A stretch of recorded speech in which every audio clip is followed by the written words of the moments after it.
Welcome, everybody. Welcome back to the Ed Wood Podcast Summit. I'm joined here once again by my friend and colleague, Joe Blevins, and I asked him to join me today for, I think, a very unique review, a pocket of writing that has never really been discussed vis-a-vis Ed Wood that I'm aware of, minutely by some people behind the scenes, but for many of you, it might be a first for you to hear that is there a possibility that Ed Wood could have been writing for Swedish Erotica magazines right up until 1978, literally right up until his death.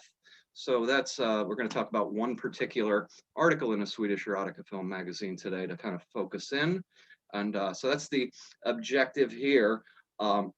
Again, I'll give it over to Joe. And real quick, Joe can give us an intro. The founder of Ed Wood Wednesdays, the inestimable Ed Wood Wednesdays. If you're an Ed Wood fan, more than a casual Ed Wood fan, you know just how valuable the content is there.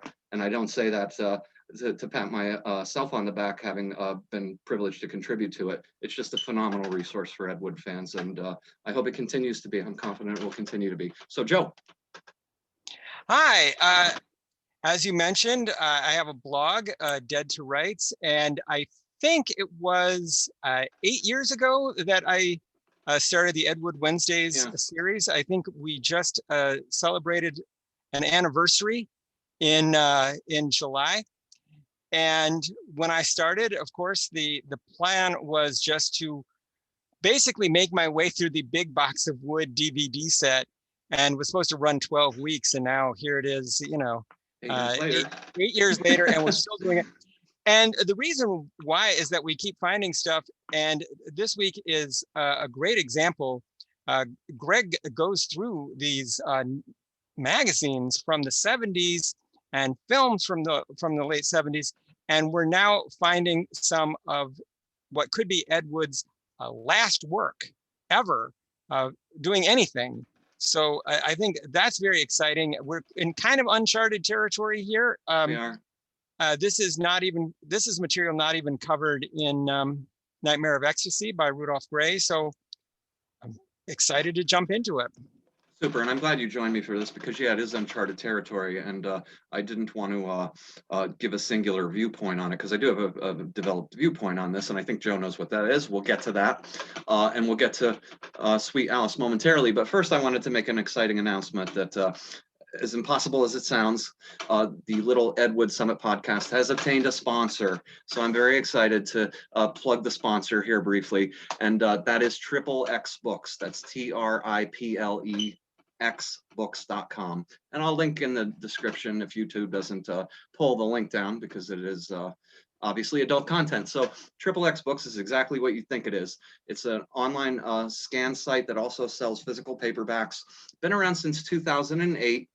And certainly one of the best sites of its type out there. I've purchased many scans through the years from X Books, and the scans are of really high quality. I've purchased scans from other scan sites before of old adult paperbacks, and they clearly just ran them through the AI, through the artificial intelligence, and published whatever that looked like. But in this case, X Books takes the time to correct the text and make sure that it's all legible and above board and professional. And more so, 18,000 scans available on the site. Astonishing. Think about that number. They're all adult paperbacks. About 5,000 physical books. If you like collecting the actual physical copies, you can get many there, obviously with a selection of over 5,000 copies. And of late, X Books has started to really bulk up the amount of content they have in the line of adult comics. So they have hundreds of adult comics available right now.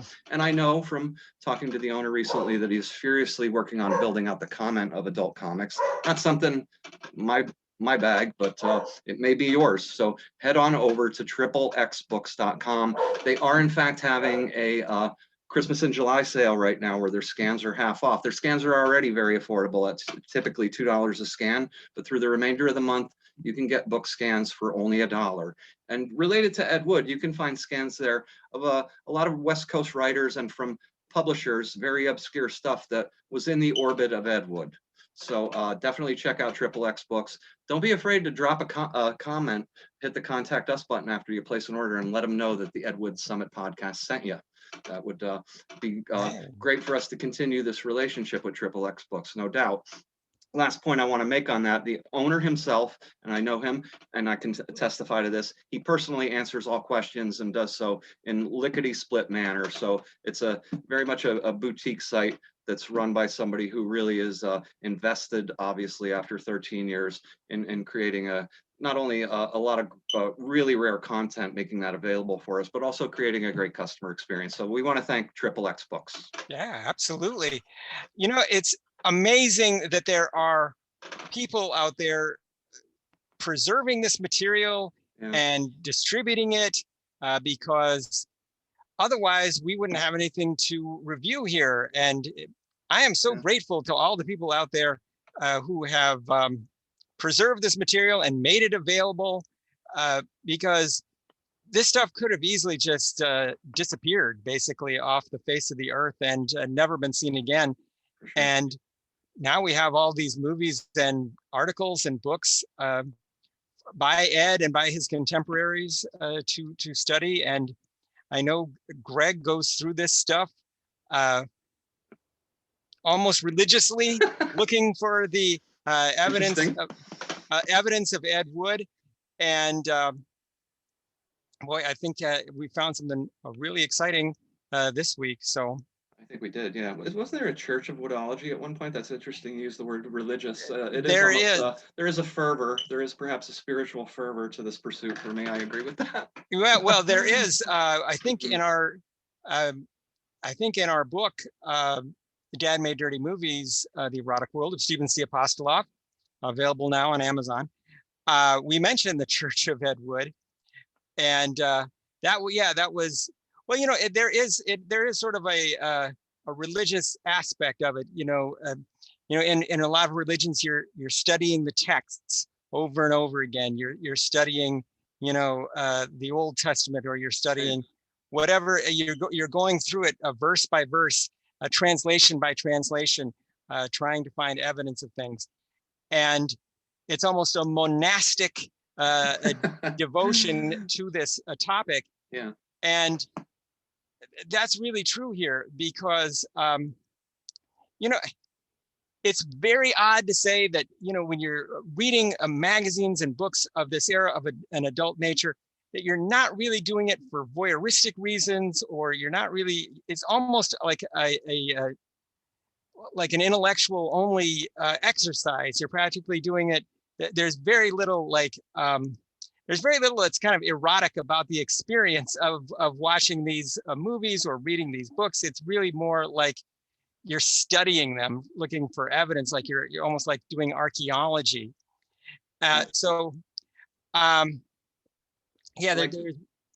I like that. I like that association a lot. I do think of it. It is very archaeological, and although people may not believe it, I utterly agree that, you know, there's an academic aspect to this pursuit, at least in my mind. And you could accuse me of deluding myself. You'd say Greg's going about all this to actually, you know, parlay his porn obsession into something more palatable, which trust me, Joe's right. I have nothing against pornography, by the way.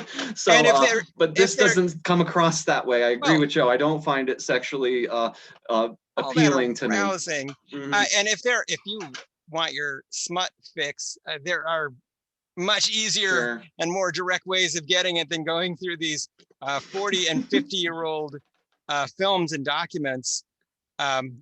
So I was just curious how you came across this particular publication that we're about to discuss. Sure. This particular publication is Swedish Erotica Film Magazine, I think number 28.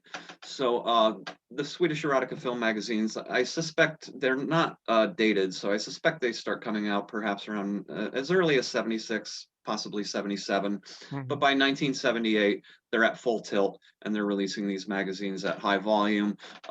First, at this point, of course, Noel Bloom and Bernie Bloom's whole entire enterprise has gravitated towards the brand Swedish Erotica, where it becomes almost the sole brand. In other words, we come full circle in the space of a decade. From what was once Pendulum, we get to essentially the Swedish Erotica brand, one of the most monolithic behemoth brands of pornography that's really ever existed in the world. I only think that perhaps Color Climax is the only other global brand that might even compare in terms of impact and wide distribution and etc. But in any case, the Swedish Erotica film magazines, very quickly, generally were meant to publicize the loops. So they were meant to publicize the loops, and there would be usually pictorial texts, about 3 or so per issue.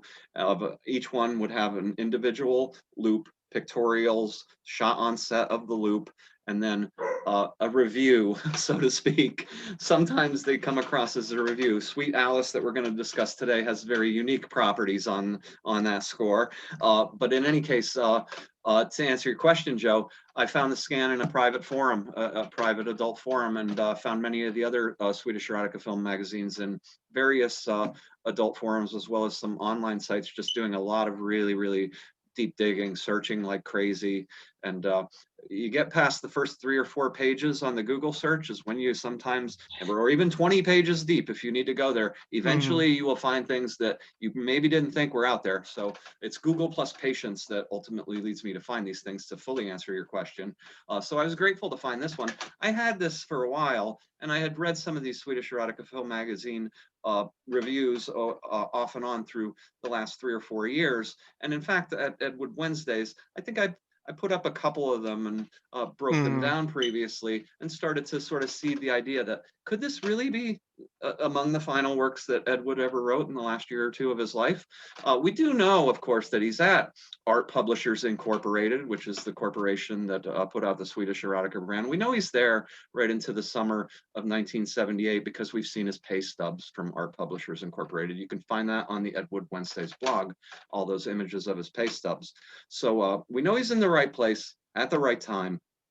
Is it him? So that's what we're going to ultimately discuss today, as well as break this story down. What's unique about this story? Well, 2 things. First, a qualifier. It's extraordinarily profane, very, very graphic, the language. And in the interest of salvaging your ears, we're not gonna repeat a lot of the words, but we'll indicate some of them, and you'll know exactly what we mean. That being said, last week, the whole entire Sweet Alice piece was published at the Ed Wood Wednesdays blog. Joe put it up in advance of us doing this podcast for people to read and digest and get an opinion of their own before they have any bias supplied by my viewpoint, now Joe's viewpoint. So that's kind of where it lies right now, Joe. Yeah, there is a popular conception among Ed Wood fans that eventually Ed Wood's drinking got so bad in the mid-1970s that Bernie Bloom, the publisher, and Noel Bloom, the filmmaker, couldn't work with him anymore, and they had to let him go. And yet now we have these paycheck stubs that show that he was working up until very near the end, just a few months before he died. So it stands to reason that if these magazines exist during that time, that Ed might have been working on them. I mean, he was a machine for them. I refer to him like that, like I've said in the past, like that one power tool you have in the house, or the kitchen appliance that always works, Right. And or you have like the good pair of scissors, or the good knife, or the good drill, the one that you reach for in every project. And for so long for the Blooms, Eddie was that for them. And it stands to reason that, they would try and throw as much work to him as possible, even past the time when he is thought to have been fired by them. So the other thing that always wows me about this era is that these magazines, just like the Loops, are so expensive. And dollars then, even more expensive now. Go ahead. And I apologize, guys. That's my dog always, Chanel Nelby, she always has to make an appearance here at the Edwood blog. She's a little early this week. I could see out the side window here where I'm sitting, and it was actually, she was greeting the mailman, was what that was. Oh yeah, well, that's a classic. See, that's classic Americana, the dog barking at the mailman. But one of the magazines that you sent me, which was like a John Holmes film review magazine, it was like $12.50, which would be expensive now, but by 70 standards, that translates to about $50. And if you were actually buying the loops, that these magazines were recommending, you were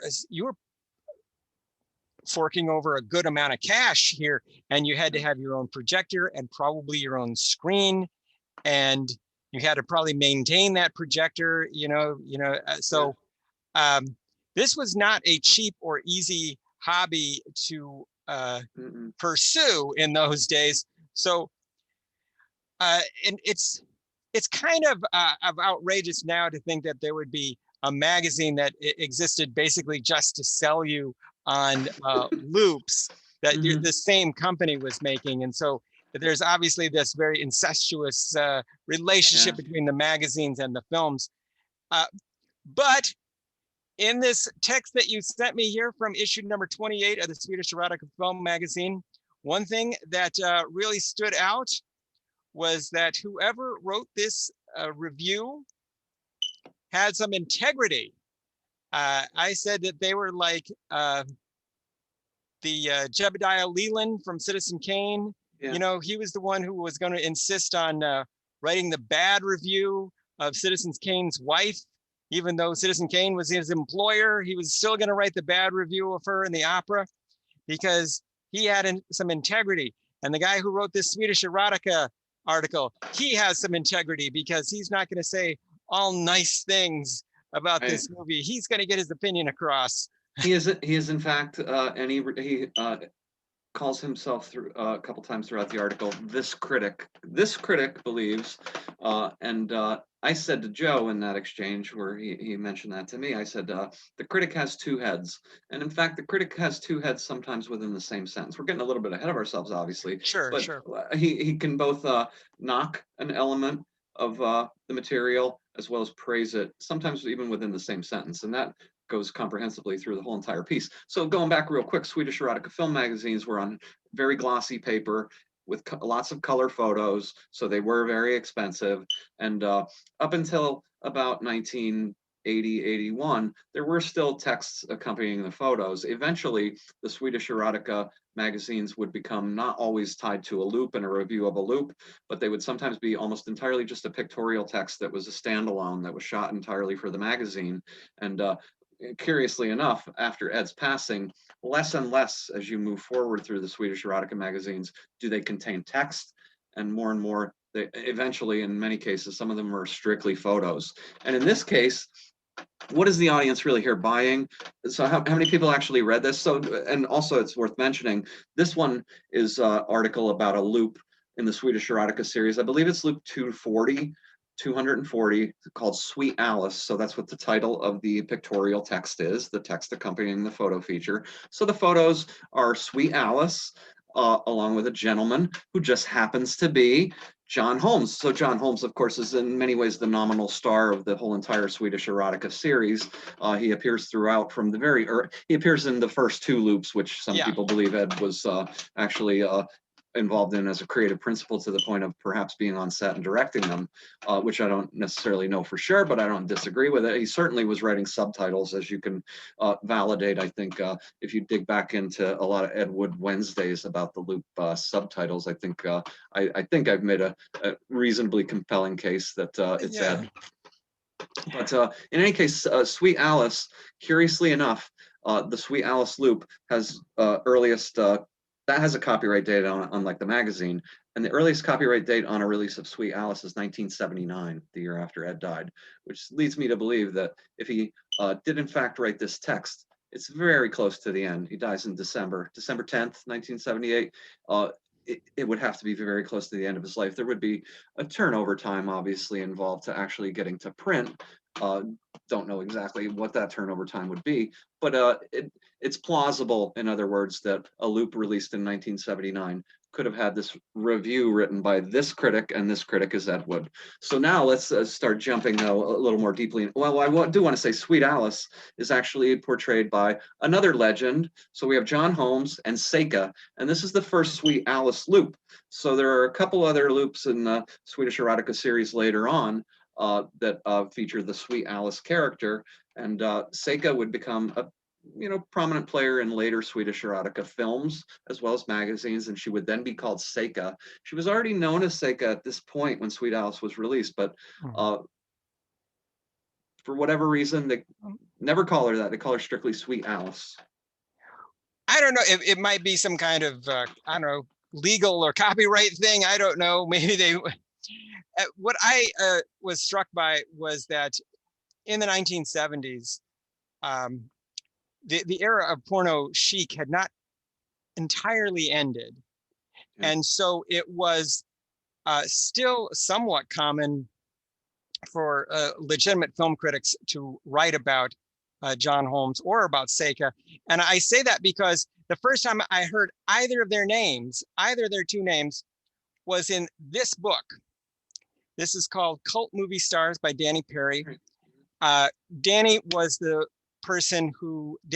critic who really introduced me to Ed Wood because of his writing about Glenn or Glenda and Plan 9 from Outer Space.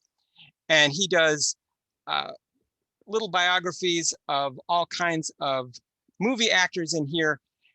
And alongside the stars of, the Wizard of Oz or old Westerns or the Rocky Horror Picture Show or the David Lynch movies, there are biographies of the porno stars. So there is a section about John Holmes and there is a section about Seka.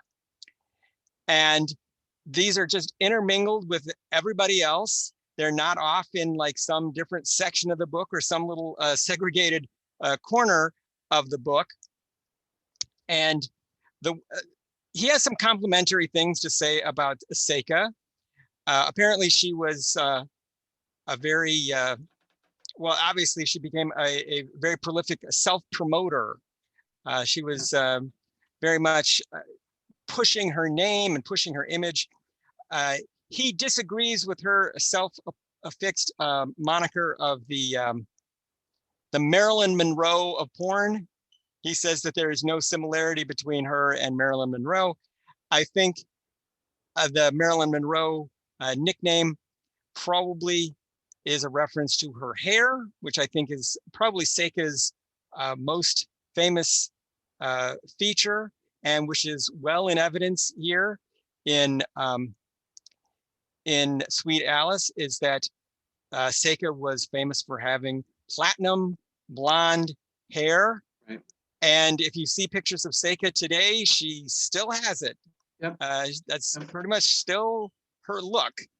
And I was wondering if when you were looking through these pictures, just talking about the pictures just for a moment, not to dwell on them over much, but were there aspects that you recognized out of any of the backgrounds or any of the props or any of the paintings on the wall behind them or anything like that? No, not from perhaps other later Swedish erotica loops, which I haven't really started IDing all that sort of set decoration yet. What I do know, Joe, though, is that after we get through, I believe it's Pure Passion number 21, Pure Passion number 21, the 21st loop in the Swedish Erotica series, which is probably roughly 73, 74. And John Holmes is actually in both parts of Pure Passion. I won't get into a long tangent on that because there's a couple cool stories related. But to answer your question, the loops then move north. The actual production moves to San Francisco. This is where I don't see Ed making the trek, No. the 6-hour drive frequently to San Francisco at this point in his life, as serious as his addiction was. So I do think he still could have been involved in the loops, writing subtitles. The subtitles actually persist all the way through the 150s in the loops.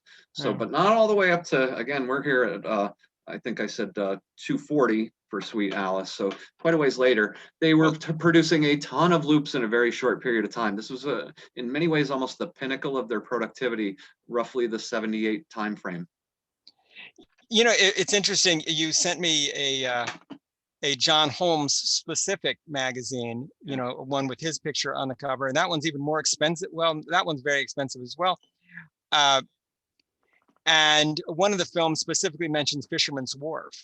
And I thought, oh, there's a couple in the one of the films, and they've just been from Fisherman's Wharf. And so I thought, well, there's a very solid indicator of when this happens in the Swedish Erotica story, because that reference to a San Francisco landmark shows you that the transition has already happened. And you're absolutely right.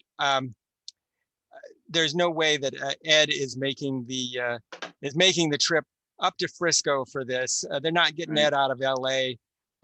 It probably wouldn't even be possible to get him up there. He's probably not going too far. It's not probably going too far out of Hollywood at this point. But that doesn't stop him. That wouldn't stop him from sitting down at his typewriter and typing up some things. So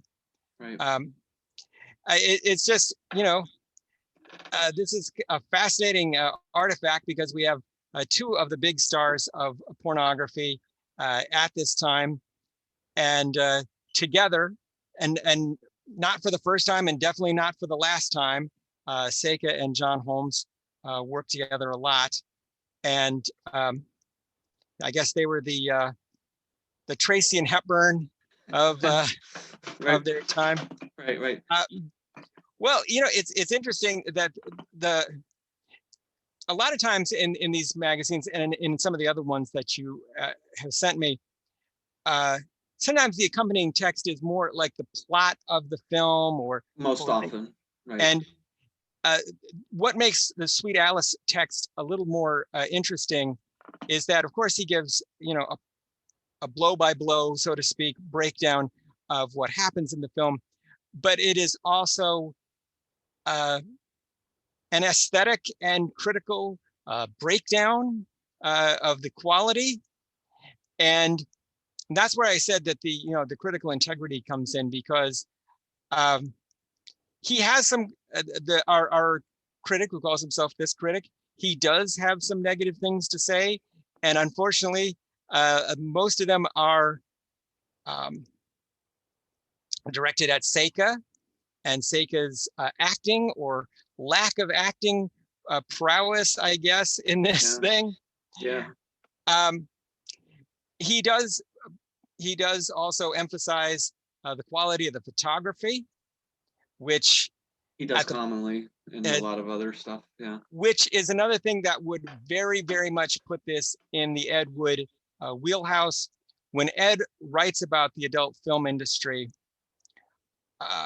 he does so with pride. He does so emphasizing that of course, there are sleazy guys who are just putting out any junk, you know, on the market to rip people off. But there are people making quality product. There's people, you know, really putting the time and effort and money into properly lighting and photographing these films. And, you know, this is something I didn't even think about it until this moment, but this might be a cue that they took from Hugh Hefner. One of Hugh's innovations in the adult world, even though he labored in the softcore side of the industry, was to greatly improve the picture quality. And Playboy was not a cheap, shoddy production. He wanted the best photographers he could get. Of course, with Hugh, of course, he wanted the best of everything. He wanted famous writers. He wanted, you know, the top cartoonists in the industry to draw for him. He wanted the best of everything to make Playboy look like a quality product and not like some cheap piece of crap that you would buy for 10 cents or something. He wanted you to know this is a quality publication. We wanted it printed on good paper. And we see the Blooms and Ed Wood really taking that to heart and wanting to make things like Sweet Alice. I mean, the purpose of a film like this is obviously very clear. There is very little ambiguity about why this film exists or why people would watch it. But he wants you to know that this is a quality production, and this is really important, I think, in pornography, because what you're selling is you're selling flesh, and you want the flesh to look good on camera. And you and I have both probably sat through a lot of Something Weird video films, and the cheaply, badly made ones can be a real eyesore to sit through. Sure. And part of it is that the people don't look good. If the people are not lit properly and filmed properly, they don't look. It doesn't look appetizing. Right. It gives you that feeling. Well, you're referring, of course, to things like the 1 and 2 day wonders of the early 70s, which are shot with virtually no budgets whatsoever, handheld, long takes, loops. I've seen plenty of loops where, yeah, they're poorly lit. There's obviously no attempt at makeup or anything, so we don't have the most appealing superficial presentation, but they were pushing out product at high volume, so that was really, they didn't really care about that. But Swedish Erotica does care about that. And you're right to, I think, cite Porno Chic, because Porno Chic had a reputation as being a little more high-end and a little bit more polished. And certainly this is Sweet Alice, the film itself, is very polished, very nicely shot. And it is obviously a sex loop, and it is very much strictly that. But at the same time, it's very nicely shot and put together with good lighting. To go back to your question, so they're shooting in San Francisco, and they're shooting mostly now on interior locations. They're no longer shooting on sets. I think, I don't want to get us way off track, but I know a few guys, and myself as well, who have been at work trying to ID exactly who, what, and where. How did these Swedish erotica loops really happen once we get to San Francisco? And I've actually accrued quite a bit of information on that. In fact, I'll give you one little teaser, because I've actually talked to a few gentlemen, and we hopefully will get back to this subject and have more tangible things to tell you. But a gentleman who was a regular in the canonical films of Ed Wood, I talked to his son briefly about a month ago, and his son was working as a security guard at Swedish Erotica when the loops were being made in San Francisco, and he told me some quite interesting stories about that time frame. So it is a lot of work to do, and again, that's a story for another day. But going back to Sweet Alice, yes. So the critic does maintain his integrity, and he does beat Seka up a little bit. I think he opened early on in the story. He says Seka has, I'm going to use a little bit of profanity here, but I'm going to stay away from the really most graphic words to not abuse your ears. So she has one of the best asses in the industry, is what the critic first says, and then he immediately in the latter half of that same sentence, words to the effect, but no startling sexual ability. And the word startling ought to jump out at you. That's an Ed Wood word, right? You know, it makes you think that a certain, at every long-running pornographic performer who makes a name for himself or herself in the industry tends to develop an image with their viewers, the people who come to see their every one of their movies, or as many of their movies as possible. Yeah. And Seka, I would say, and I think this might be just extrapolating from her platinum blonde look, is sometimes seen as maybe like an ice princess, or a little bit colder, or not as warm, which is why there's somebody like Renee Bond, who always seems like much more Girl Next Door. Girl Next Door, just a sweet smile, just like a warm and cuddly persona. Chipmunk cheeks, right? Chipmunk cheeks. Squeeze them. You want to squeeze her cheeks, yeah.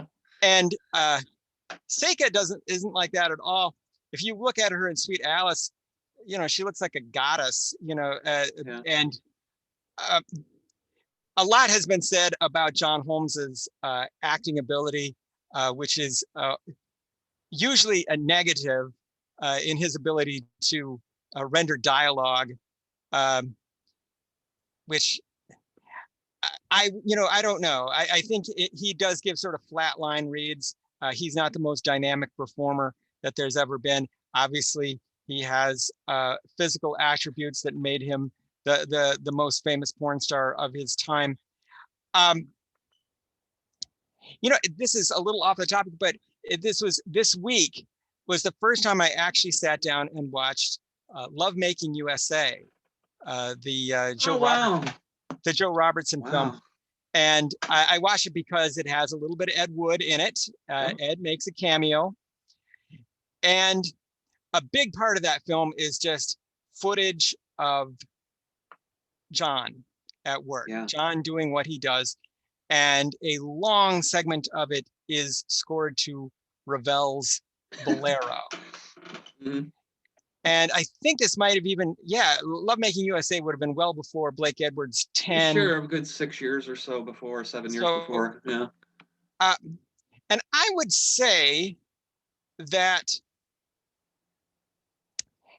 without Ravel's Bolero, the footage would not be as dramatic as Joe Robertson wants it to be, because I think that Holmes is not really that compelling as a screen performer. I never found him to be.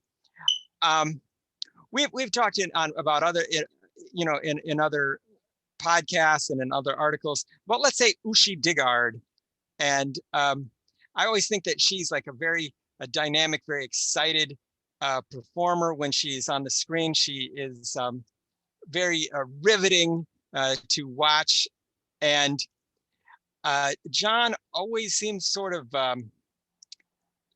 just dead. He just always seems sort of like very mechanical in what he does, not very expressive. So I think one thing that's interesting here, I've not actually, you actually did. You did send me a link to Sweet Alice. I think that's a thing that's interesting is that this critic who writes the Sweet Alice write-up says that in previous films, we hadn't had enough footage of John Holmes in action. There hadn't been enough action footage of John Holmes to judge him properly.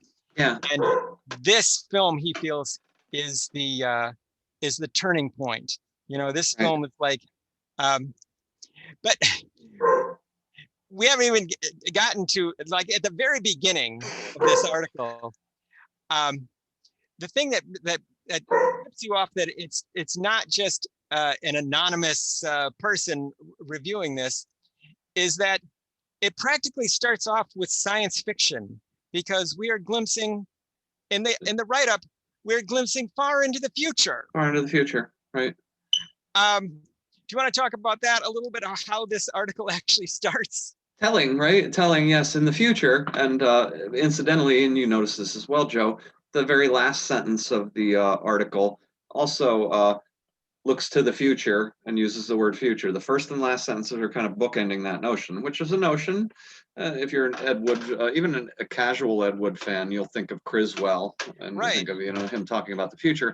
So this is fascinating because in the first couple sentences of the story Sweet Alice, he talks about if they ever were to put a time capsule together for people to look back to in the future, they would have to include a complete collection of John Holmes's films as the representation of what human sexuality was like at the time. So again, really mythologizing John Holmes, who incidentally is quote unquote Big John, mentioned as Big John often throughout the article. And think about that for a second. If you remember the Swedish Erotica loops, I'm maybe recollecting the numbers. I think it's 14 and 15 in the Swedish Erotica series. It's Big John 1 and Big John 2.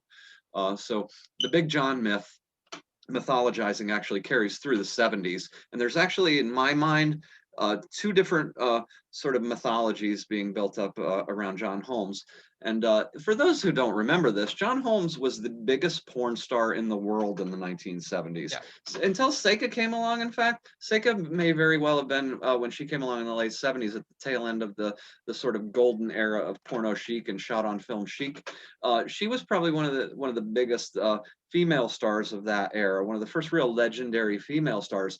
But John Holmes was a dominant figure throughout the whole entire 70s. I actually agree with you, Joe, that he does become flat in his readings later on. And we're going to talk inevitably here more about John Holmes, but when he's a young man in the loops, he actually is kind of congenial, even with lots of goofy facial expressions. He seems like a tall, lanky, gawky kid. And so Jack Descent, my friend Jack Descent, who produced and shot the Lost Operation Red Light Holy Grail that Ed Wood starred in, and also bought a few other screenplays from Ed Wood and knew him reasonably well. He also knew John Holmes, and he told me that he thinks he very well may have produced the first feature that John Holmes ever even appeared in. It could be as early as 69 or 70. Still looking into that. But he said, when I met John Holmes, he was a nice, shy kid who happened to have a big dick. Then the cocaine, at some point a few years later, enters his life, and his life spirals out of control. If you know the biography, it spirals out of control to such a great extent that it literally morphs his character and ethics in ways that are disturbing. I don't know if we'll actually get into that as we get deeper into this. Well, we might not, but I made a strange and coincidental but connection between this film and John's later life.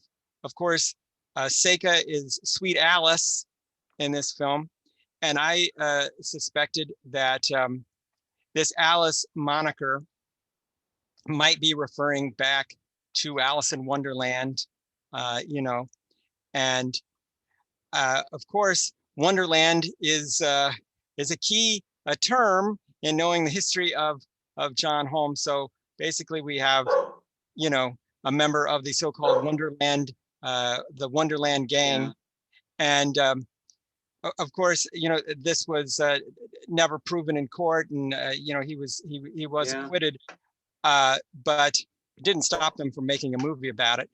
But I just thought it was so interesting that he was part of the so-called Wonderland gang, and which I think was named after a street. I think it was Wonderland Avenue. Yeah. Wonderland Avenue, around Laurel Canyon. Canyon. Yeah. And here we have Sweet Alice, so we have Alice in Wonderland, all in one film here. I think Alice is one of those names that people associate with innocence and purity, and we long to drag those, we long to make those girls impure. We long to drag them down and basically demystify them. And that's why I think there's so much erotica inspired by Alice in Wonderland. I think that is a hugely common motif. Very interesting thought. I know you are also speculated to me, could the title have been swiped from, there was a low budget horror movie from 1976, Alice, Sweet Alice, which was quite popular. I remember that when I was a kid. Yeah, and Alice, Sweet Alice, again, that film, which is about a little girl who might actually be a killer and whose sister gets killed, and there in fact is a lecherous older man who comes on to the little girl. So I think that film, Alice, Sweet Alice, is also a little bit, maybe even subliminally, drawing on the Alice in Wonderland motif of, the little girl being debauched, or the little girl being dragged down into hell, basically. And so I thought it was too much of a coincidence that just a few years after Alice, Sweet Alice, that there would be this Sweet Alice, movie. But the Alice in Wonderland connections.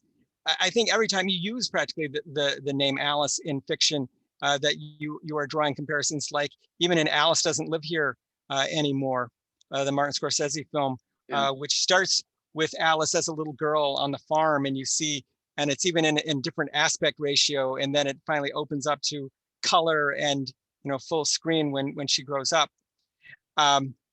And Woody Allen made a film called Alice as well. So I think you're always drawing on that Lewis Carroll iconography when you do these kinds of things. And of course, Seka has that platinum blonde hair, and maybe calling her Sweet Alice, that is a way of saying to the audience, oh, this is a good girl who is being debauched here by John Holmes, where Seka is not a name that would suggest that. So I think, yeah, Sweet Alice is one of these. Sweet Alice is a name that people want to. That idea of wanting to take innocence and drag it down is something that's very, very common in adult entertainment. So I think that's where the Sweet Alice thing comes in. You also sent me a magazine that's just John Holmes, another magazine that's John Holmes and Seka. And that one is interesting because of how pleasant it all is.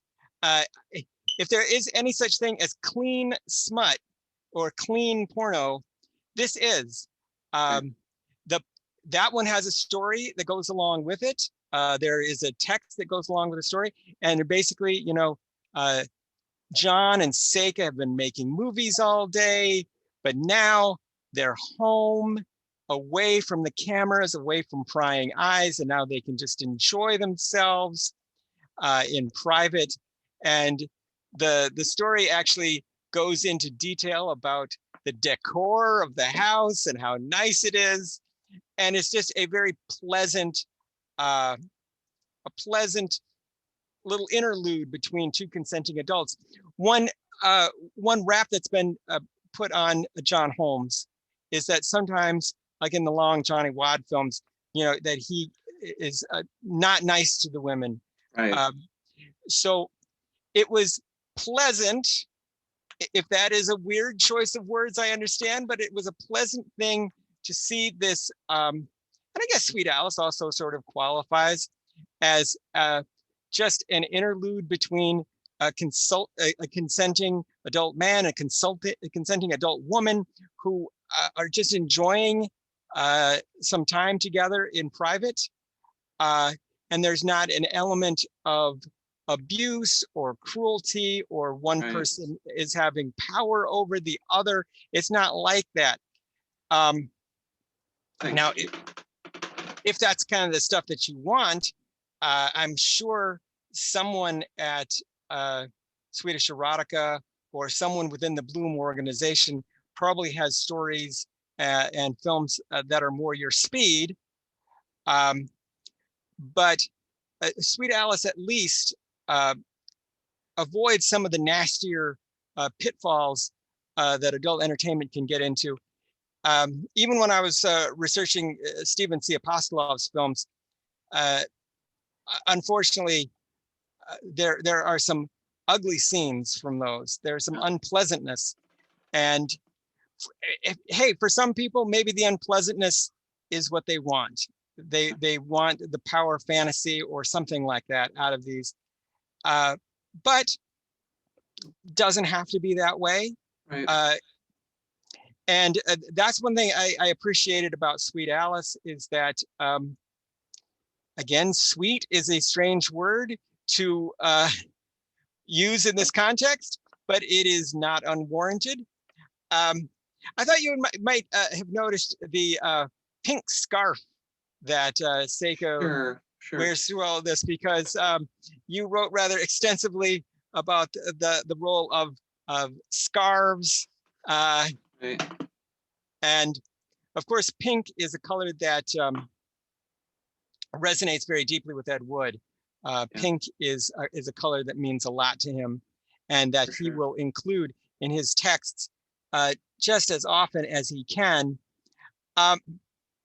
were there any particular passages you felt in this where you really felt the hand of Ed Wood at the typewriter? That's a really good question. I want to make a couple quick comments on what you said, because I find it fascinating that you connected it to Alice in Wonderland. I think the Wonderland murders actually don't take place until after Right. Sweet Alice would have actually happened. But that you made me think, and I never even crossed my mind before, Wonderland Avenue, right? It's probably named Yeah, that's where I after was the making. book Alice in Wonderland. It never That occurred to was me. yeah, that was where I was making the connection. Sure. And then just to kind of close a couple of loops here, you can see this story has our heads going, in a myriad directions. More importantly, don't think of any of this as a spoiler alert. If you haven't gone and read Sweet Alice yet, you could still go ahead and continue to listen to this podcast. Please. There is no spoiling this, in other words, right? No, It doesn't. It's not that sort of thing where it's going to give away the narrative or give away the plot line or anything of that sort, which actually is a key element that this critic is concerned about the plot as we get deeper into this story. I do want to say, just super quick, this is a case where the whole entire magazine is just one picture. I think I may have said this, one you did, with a lot of text. I mean, do you know how many thousands of words we've got here, Joe? I didn't do a count, but it's a very, very lengthy piece. It's got to be a good 6,000-8,000 words minimally. Yeah, it goes on and on. It goes on and on, but as we know, Eddie was a very quick typist, and one of his great talents was churning out great big piles of text in a very short amount of time. You would have to wonder if maybe by 1978, his functionality is at its lowest point. His faculties are not at their peak anymore. So who knows how long it took him to who knows how long it would take him to write something like this. But I would still think that in some cases it's muscle memory, basically. Ed sits down at that typewriter, and the thing that really strikes me about Ed's writing, and it could easily apply to this, is that Ed, I think, goes by inspiration and by feeling. And I think that the words just kind of flow from him in a way that they don't for other writers. They certainly don't for me. I know when I have to write something for the blog or for any place that I've written, a lot of times I'm struggling through the words and double and triple guessing every single word choice. And I don't think Ed is that way. I think there are certain words that he loves. You mentioned startling. I like the word lovely. Lovely is one of those words that Ed loves. And I think it is remarkable, his talent for just generating prose, almost like a faucet you can turn on. And that's how he was able to come up with so many short stories, so many articles, so many books, both fiction and nonfiction. And that's the thing that I really enjoy about delving into Ed's texts. Is it's just like you just sit back and you just let it wash over you. Wash over you. It's just like Ed is in charge here, and he's going to take you on a journey. One thing that I thought was interesting in a private Facebook forum to which we both belong, articles like the one that we posted last week are often very popular because we introduce them as a you make the call type of articles. And you've done this for editorials from the Pendulum magazines, for instance, and you did that here. And that adds an element of audience participation to what we're doing. And if we present a huge chunk of text and then say, hey, Ed Wood fans, read this and see, does this feel like Ed Wood to you? I guarantee, and you've seen this, every time we do something like this, they weigh in, and right away they have their opinions, and there are phrases that they're looking for, or you can't always say that it's like the ellipses, because sometimes he uses ellipses, sometimes he doesn't. Right. The random italics or the random capitalization, sometimes he does that, sometimes he doesn't. But one of the more interesting comparisons in this that I wish I had thought of, I wish I had made, was that Ed Wood said that, or the author of this that we're presupposing is Ed Wood, says that John Holmes is slow on the trigger and also equipped with a repeater. And someone pointed out this gun analogy would be very much in line with Ed's fascination with Westerns. Sure. The first time I ever heard a gun called a repeater is in the song Ragtime Cowboy Joe. What a funny meter to the roar of his repeater, how they run when they hear the fella's gun. And a repeater, I guess, is a revolver. I guess a repeater is a gun that you can shoot like one after another. Right. I believe that's what that refers to. And Eddie, or the critic, I think, to be diplomatic, we'll call him the critic or the author, using that gun terminology and saying slow on the trigger, but equipped with a repeater. That's Western talk. It is, and of course, it spins off into it not merely figurative, but literally saying that John has this unreplenishable ability to continue to have orgasm after orgasm, right? Again, he's Big John's superhuman. So let's go back. You give me a lot of thoughts here, Joe. So I was talking earlier and I left the thread dangling, so let me close that thread. So you've got Big John, who is sort of an existential hippie. Big John is a lover. Big John likes to travel the world, and he's a ladies' man. And certainly Johnny Wad predates Big John. Johnny Wad is, one of his first big feature film hits from 70, 71. And those were directed by a gentleman named Bob Chin. And Joe's right. And it's not uncommonplace in the late 60s and early 70s when the audience is still largely this so-called raincoat brigade, where there is elements of the backhand, right? He's a little bit more, Johnny Wad's a little bit more like a Mickey Spillane-ish type character. Yeah. He's a little bit of a tough guy, and he treats women rather misogynistically. Not so Big John. Big John is the lover. So I really feel, and I have a lot of reasons why that we're not going to get into here today. The Big John mythology really was a construct of Ed Wood.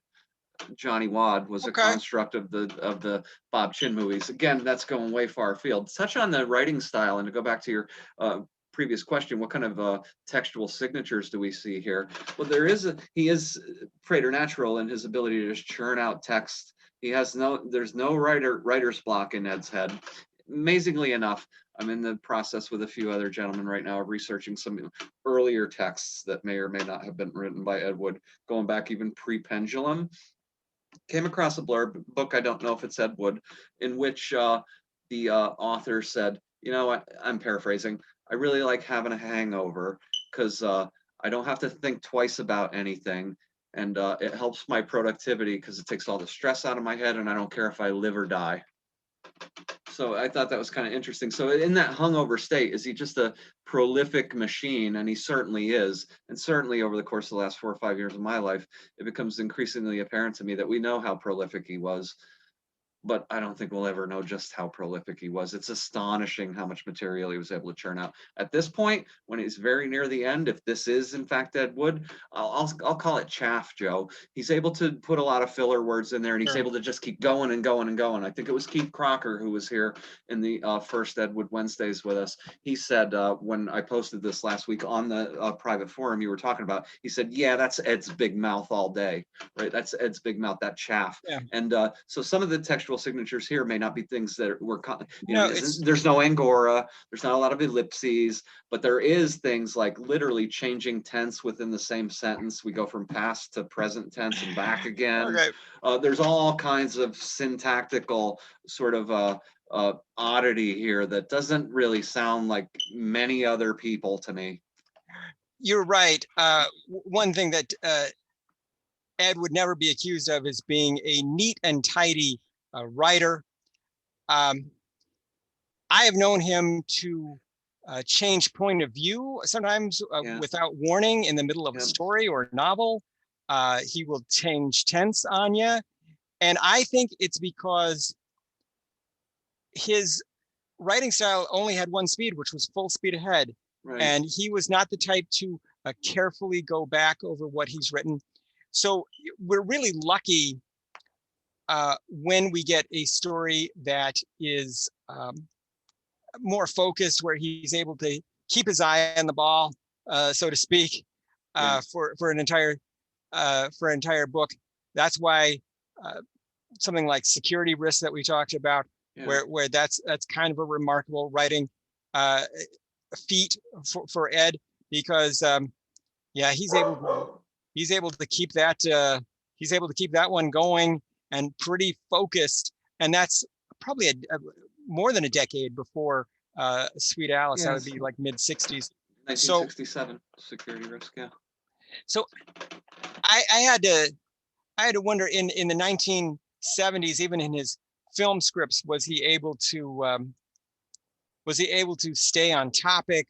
Was he able to stay focused for the length of an entire script? Was, say, like Stephen Apostolov having to maybe keep him on track and say, Ed, the story has to be about this. Right. You take a film from the 70s like The Only House in Town, and I would describe The Only House in Town as a film as being barely coherent. I would say it barely hangs together as a movie. It could fall apart at any second. So that might be an example of sort of sloppy writing on his part. Maybe with Necromania, it's a little bit more focused because he's written this material over and over again. He wrote it as a short story. He wrote it as a novel. He wrote it as a film. Yeah. So Ed is always in danger, let's say, of skidding off the road here. We're trying to stay on the road here, Ed.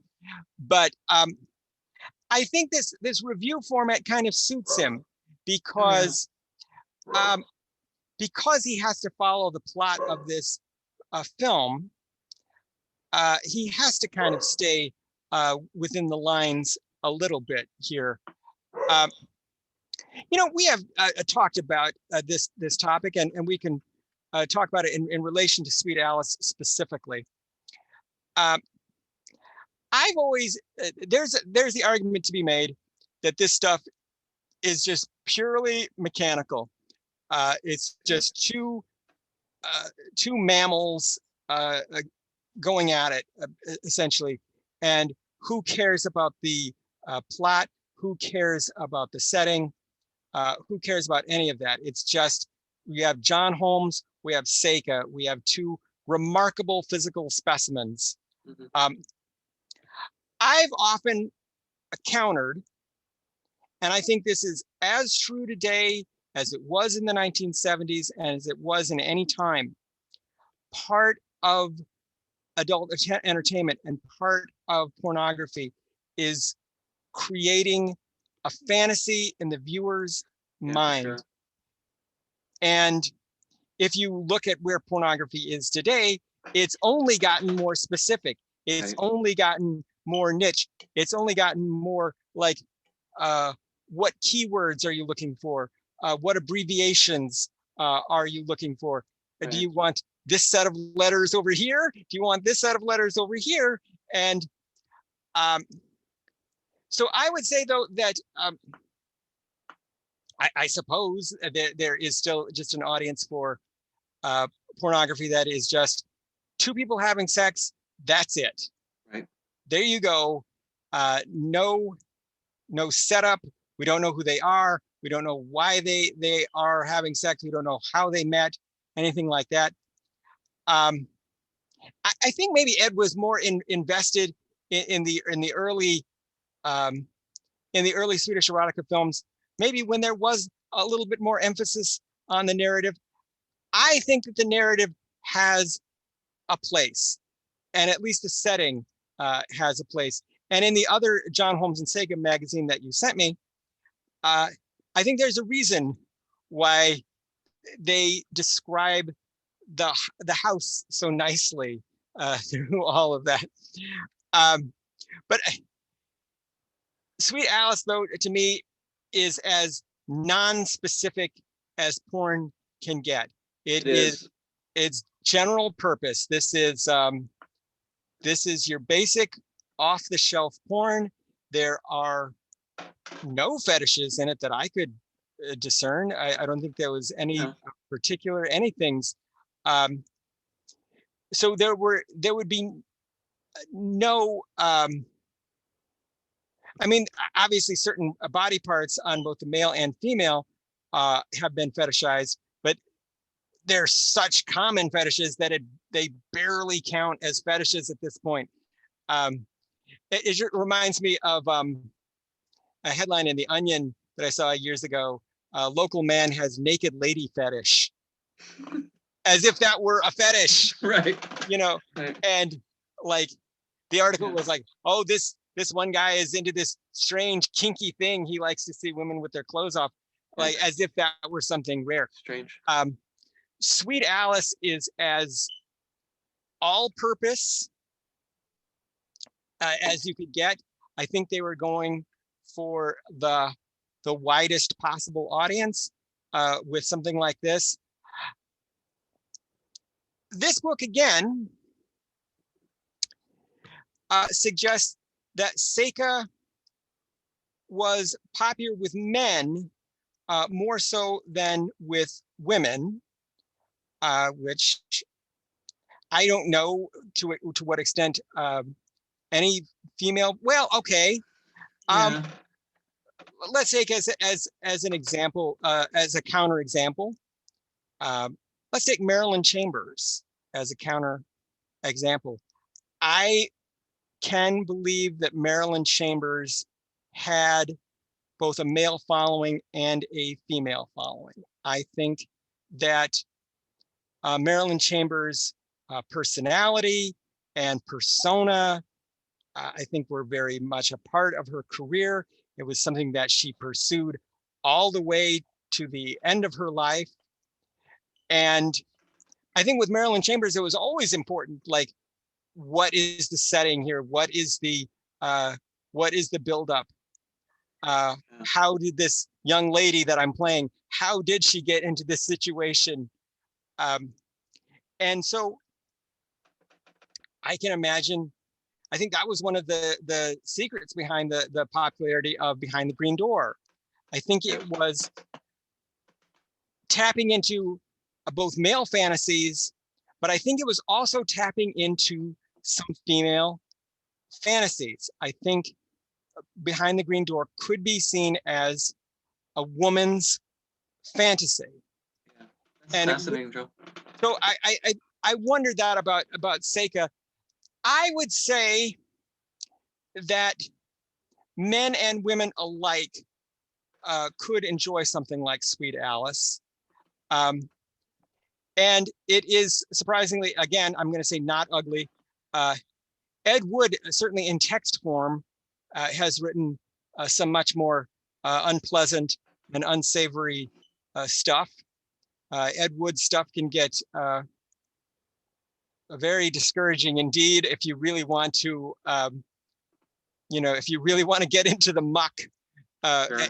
Ed will take you there if I always think it depends on Ed's mood that day. So I was in Sweet Alice that this is basically this is Ed in his most cheerful mode. This is Ed in his light mode. This is this is, he's obviously, I think his admiration for John Holmes as a performer is very genuine. I think he adores John Holmes. I think he absolutely adores John Holmes. The myth, perhaps, more so than anything.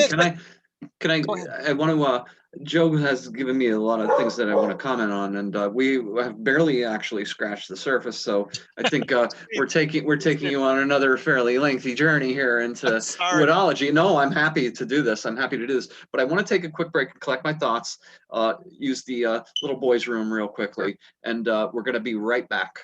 All right. All right, thanks, Joe. Thanks for letting me take a quick break on that.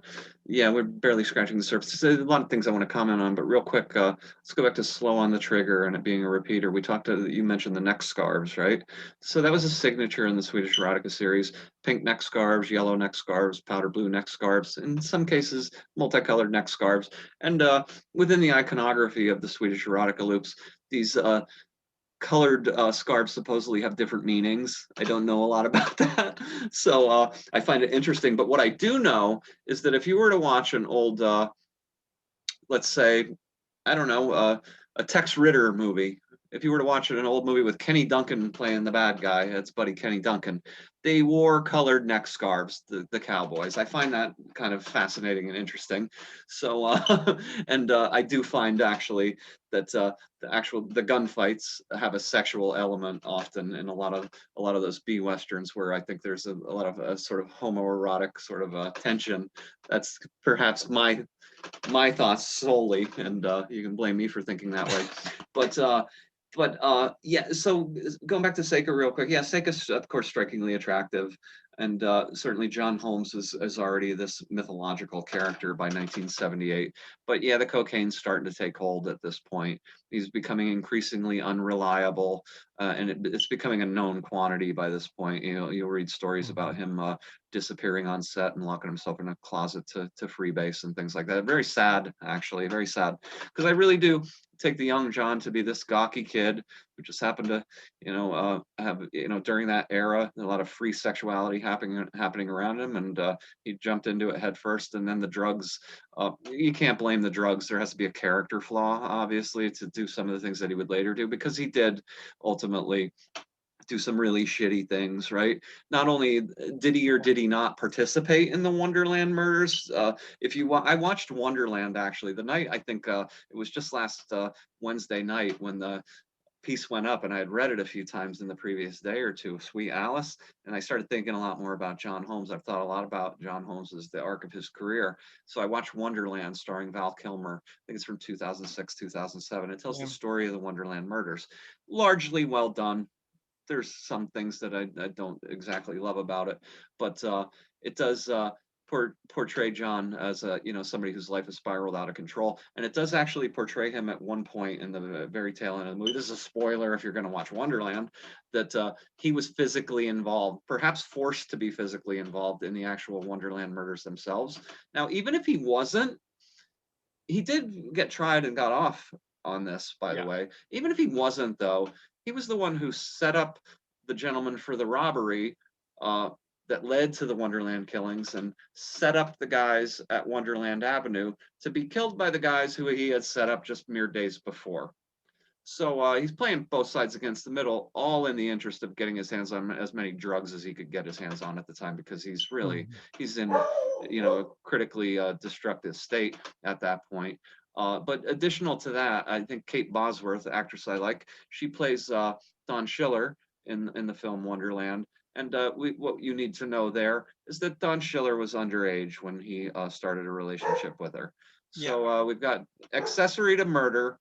We've got sex with an underage girl, and then we've got latter part of his life, last few years of his life, he continues to have unprotected sex in pornographic movies when he knows damn well he has contracted full-blown AIDS and he's very, very ill. You can see some of his last movies where he's gaunt, he's sweating, and he looks pale and extraordinarily ill. So he was putting, obviously, knowingly, people at great risk of a disease at the time, which was going to kill you, and it did in fact kill him.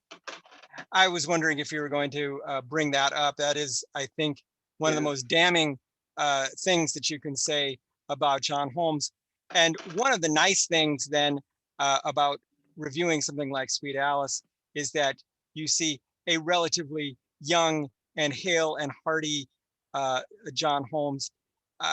Sometimes the imagery of John can be dominated by those images of him in his later years, where he is obviously unwell. He is obviously gaunt and very, and has sort of a haunted look even in his eyes.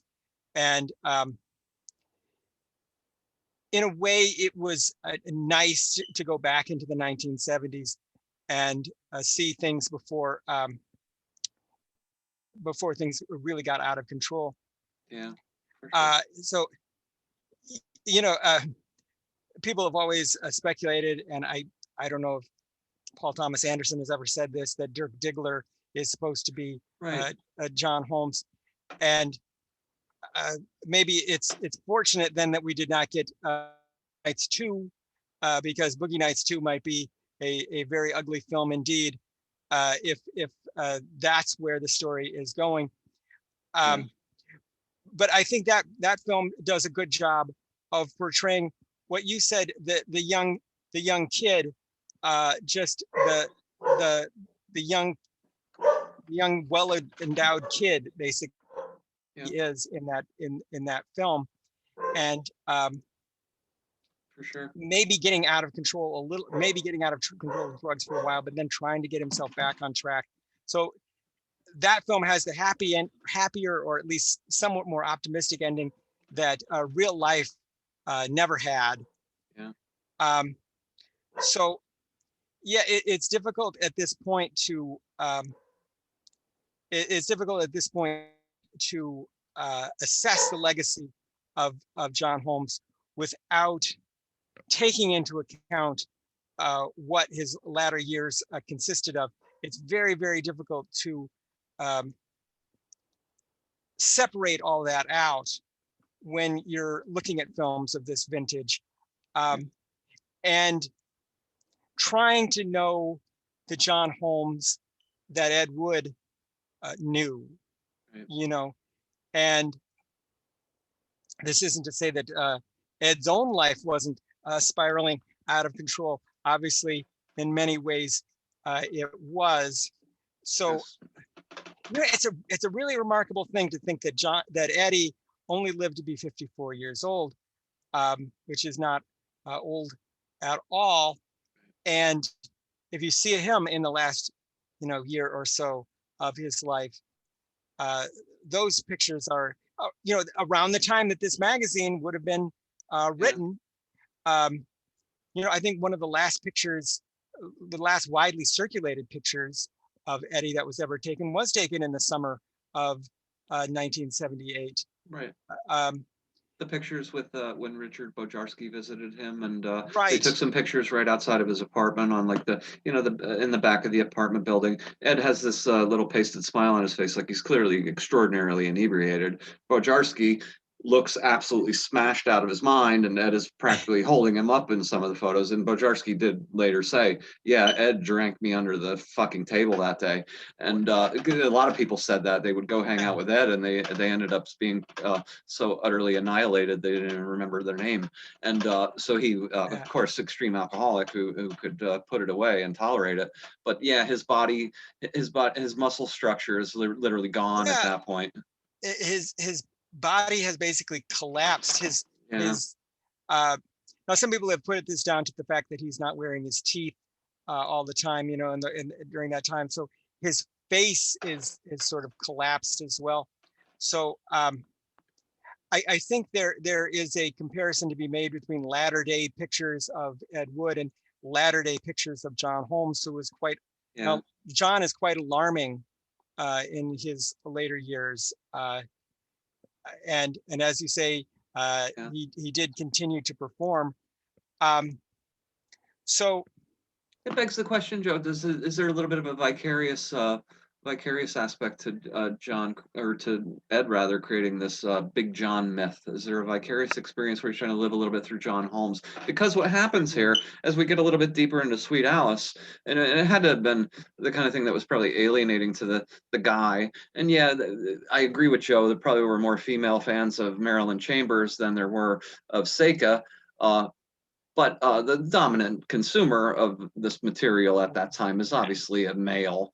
And would they have even read this text? And if they read it, as we get a little deeper into Sweet Alice, the mythologizing of Big John, we literally start to talk about, they use the C word, I'll use the word dick so it doesn't sound quite as graphic, but Ed goes into speaking at great length about John's mechanical prowess and his gift, and great detail in describing it, to a point that becomes almost jaw-dropping. And in matter of fact, Joe mentioned earlier that we talked a little bit on the private Facebook page where some other gentlemen chimed in after reading this story last week about and they all chimed in. The amazing thing, I wanted to put it out there before we got to this point, because I wanted to say to myself, because it's almost antithetical to what I started out doing 5 years ago, which was to try to debunk bullshit Ed Wood claims.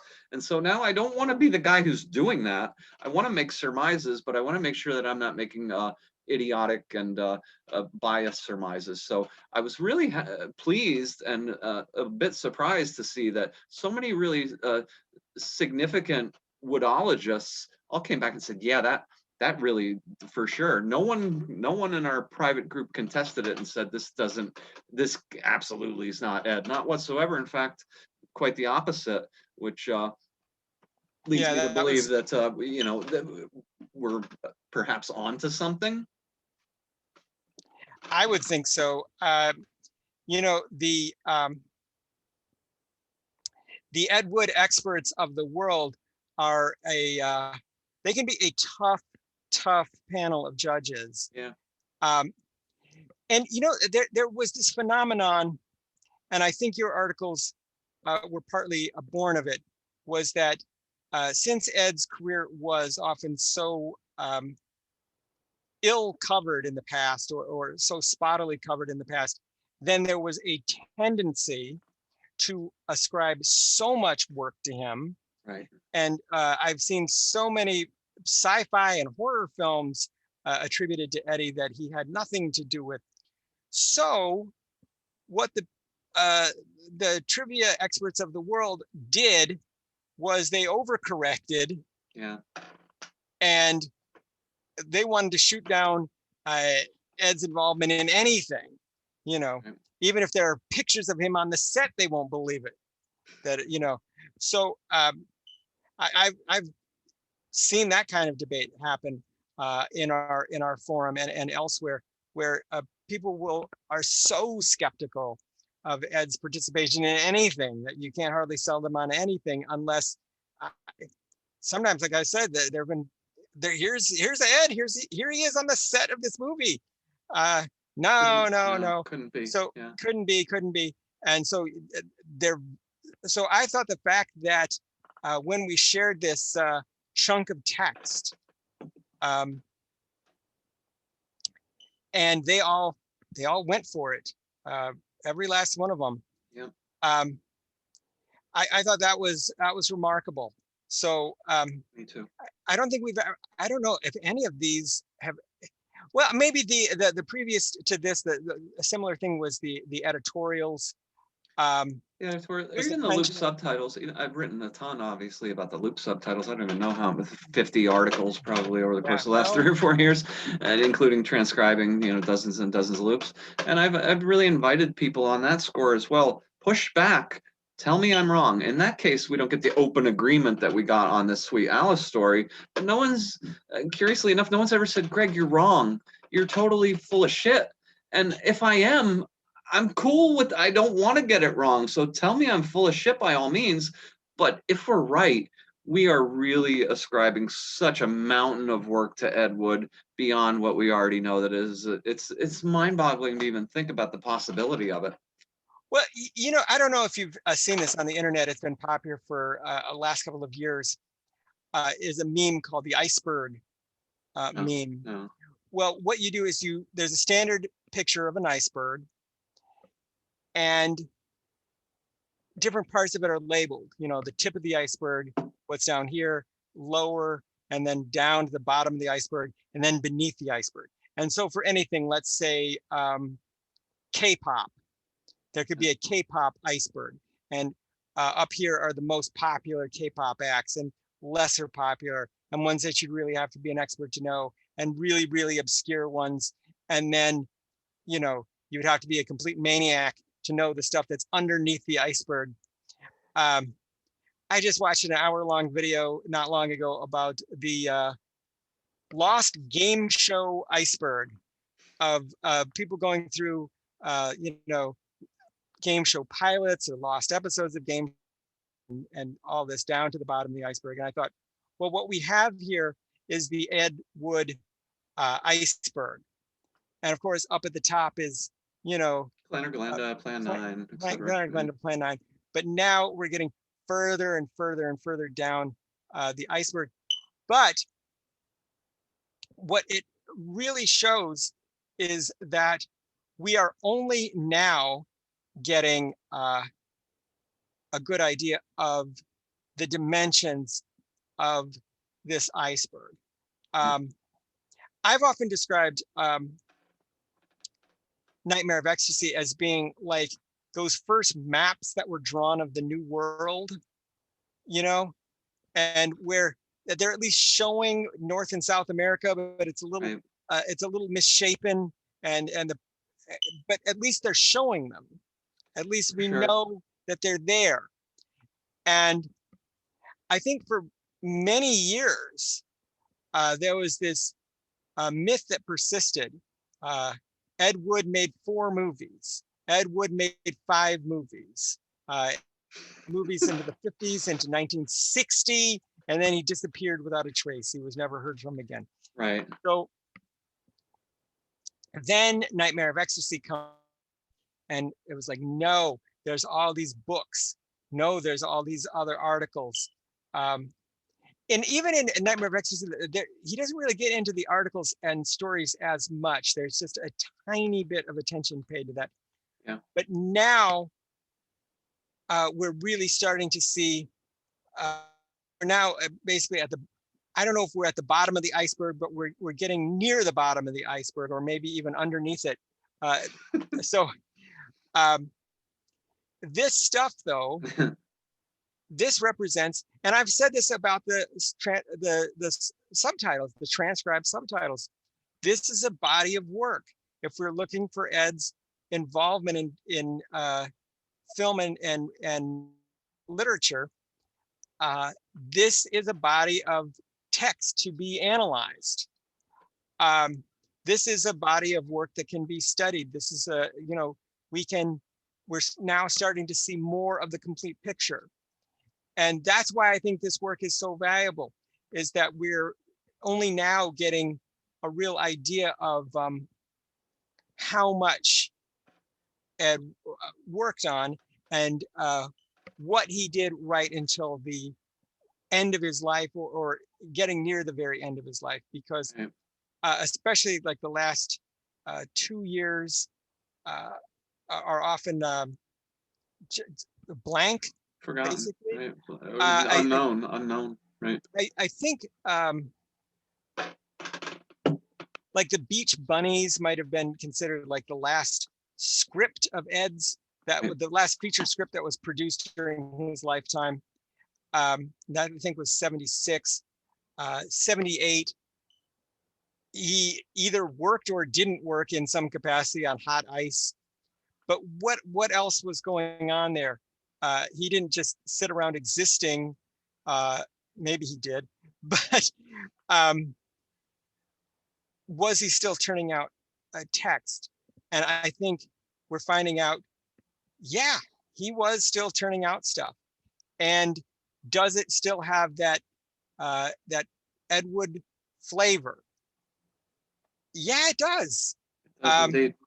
You know, I thought that the most Woodian thing about this was Ed's desire to put this film into a historical context. Put it in a time capsule, which I didn't mention it, Joe, but you know this obviously. But could he have been familiar with the whole idea of a time capsule opened in the future, because he had been writing books for Pendulum / Calga / Edgersex / SECS Press, socio-sex paperbacks around 1970-71, many of which carried the T.K. Peters name, Dr. T.K. Peters, on the title. Now, Dr. T.K. Peters, if you want to go back and watch a previous podcast about Dr. T.K. Peters, I talked a lot about Dr. T.K. Peters curating the very grandiose Crypt of Civilization project at Oglethorpe University in Atlanta in the latter half of the 1930s, and closing the crypt, sealing the crypt for 6,177 years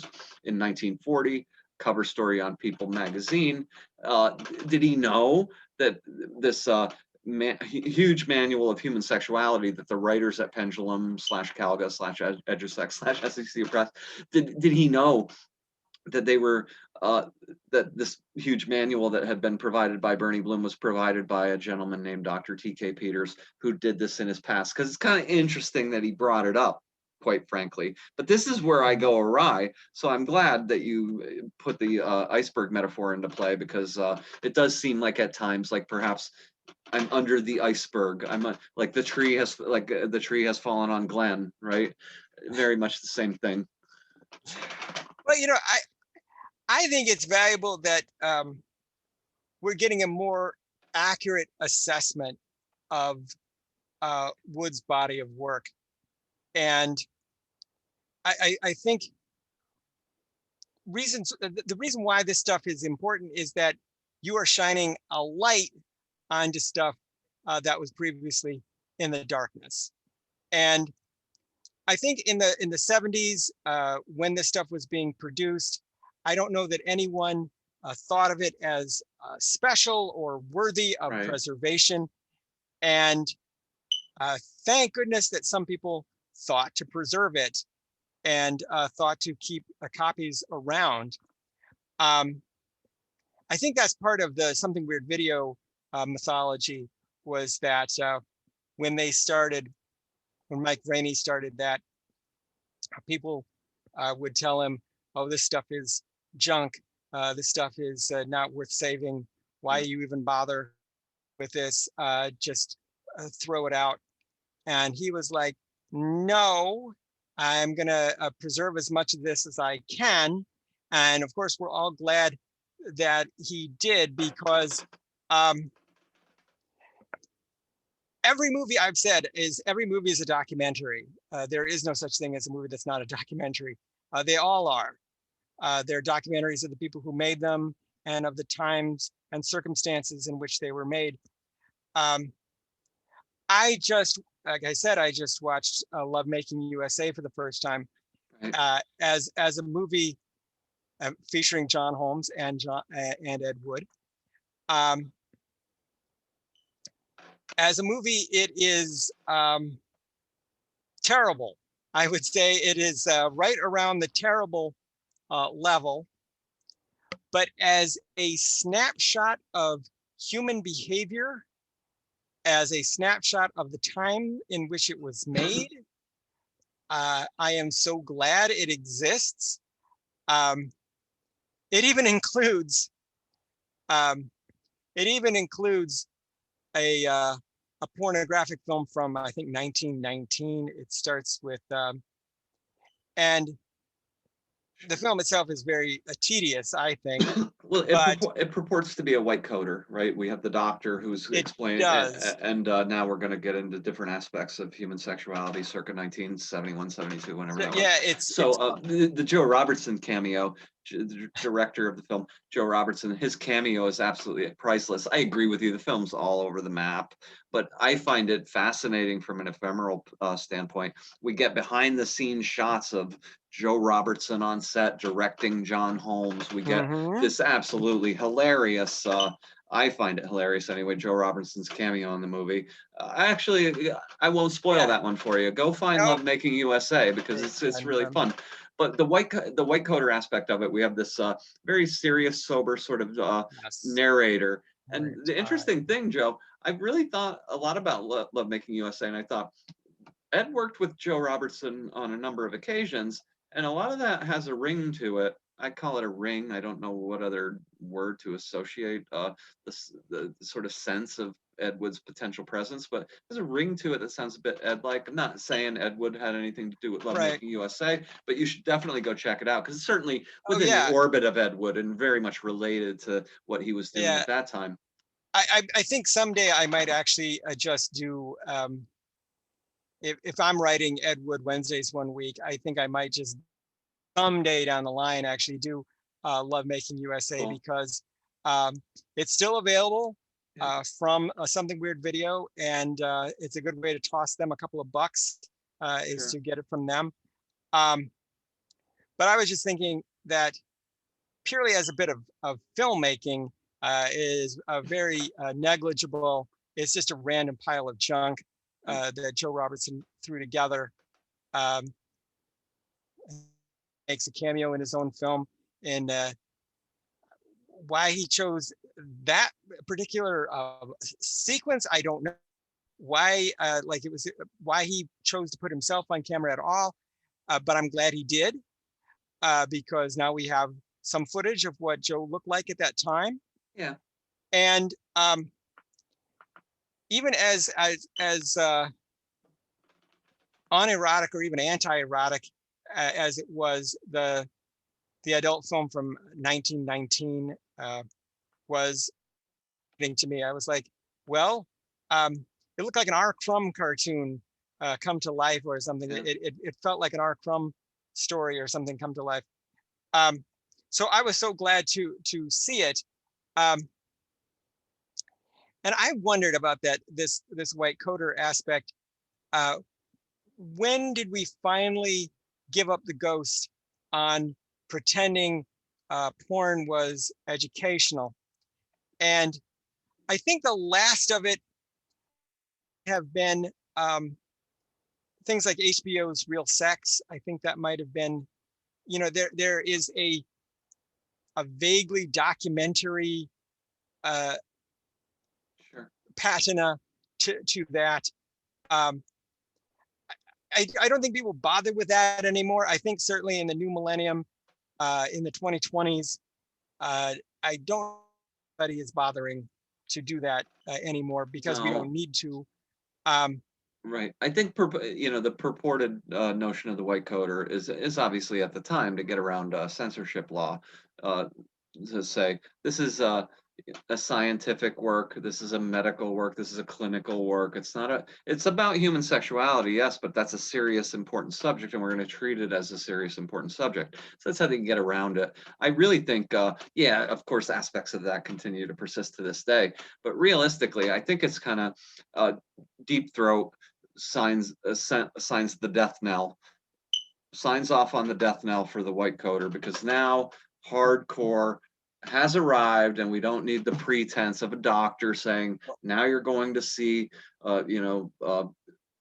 think about Man and Wife, Matt Cimber's Man and Wife from 1969, a white coater that was a massive success. My buddy Jack Descent actually shot that. He told me a lot about it. A massive success in 1969.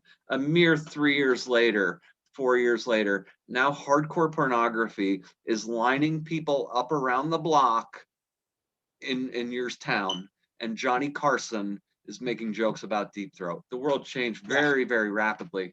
I thought it was, we're still coming to terms with these things in recent years. I thought the most amazing literary discovery, I guess, or the literary movement of the last 20 years was when 50 Shades of Grey actually became best-selling book and was being talked about everywhere, because this was mainstream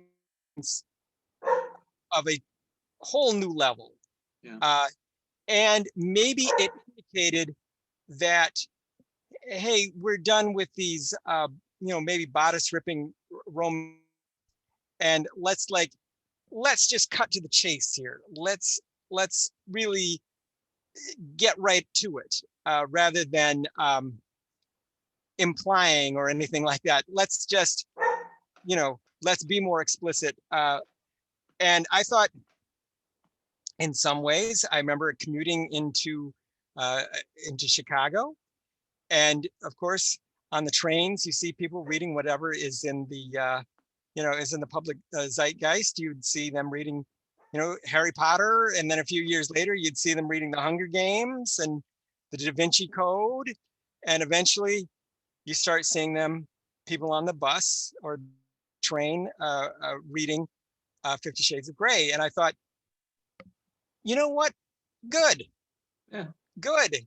Like, this is not like the Fabio romance novels or whatever. We're not stripper, as you said. We're not doing that anymore. We just want to be more honest and get right to it, which I think is healthy. I think, give up on a societal reckoning, right? And I think we've reached a point where pornography is commonplace now and easily accessible for a lot of reasons. Technologically even drives that. And the world's changed massively, but I think your core notion there is right. We still haven't arrived at that point where there isn't still a bit of a Victorian association around it. A little. Well, it's strange that 50 Shades was a few years ago, and now we're actually sort of returning the corner. Like back there, there's like a new streak of prudishness kind of coming back in. Great, that's great. Not great, but which is interesting because, as we've said, most of the major internet platforms are getting scared of putting anything explicit on sale, and everybody's sort of scared of anything. YouTube is scared to death of sex, but which is why it is so important for people like our sponsor to keep existing. Because as other avenues get closed down, if this stuff is going to get out there, it's going to have to get out there from somebody. And so that's a frightening notion to me. That's a frightening notion, what you're suggesting there, that we could return to a world where this is all shut down and becomes inaccessible to us. So you're right, though. That is the wind blows this way, and then it inevitably blows back that way. And so I'd be curious to see. I don't think at this point there's really any turning back. eBay actually fairly recently basically shut down selling any hardcore magazines, videotapes, and things like that. They shut it down. They blamed it on, our credit card processor. eBay's massive, could do whatever they want. They just shut it down, right?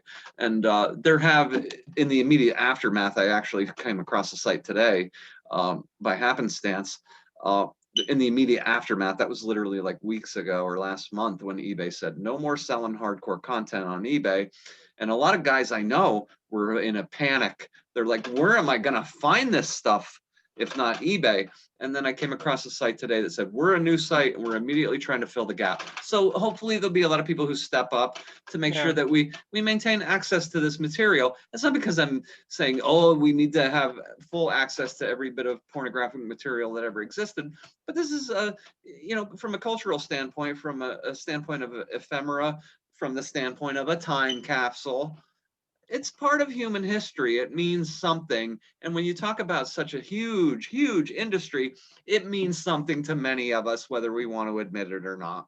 Well, yeah. I mean, I've always said, like I said, every movie is a documentary. And so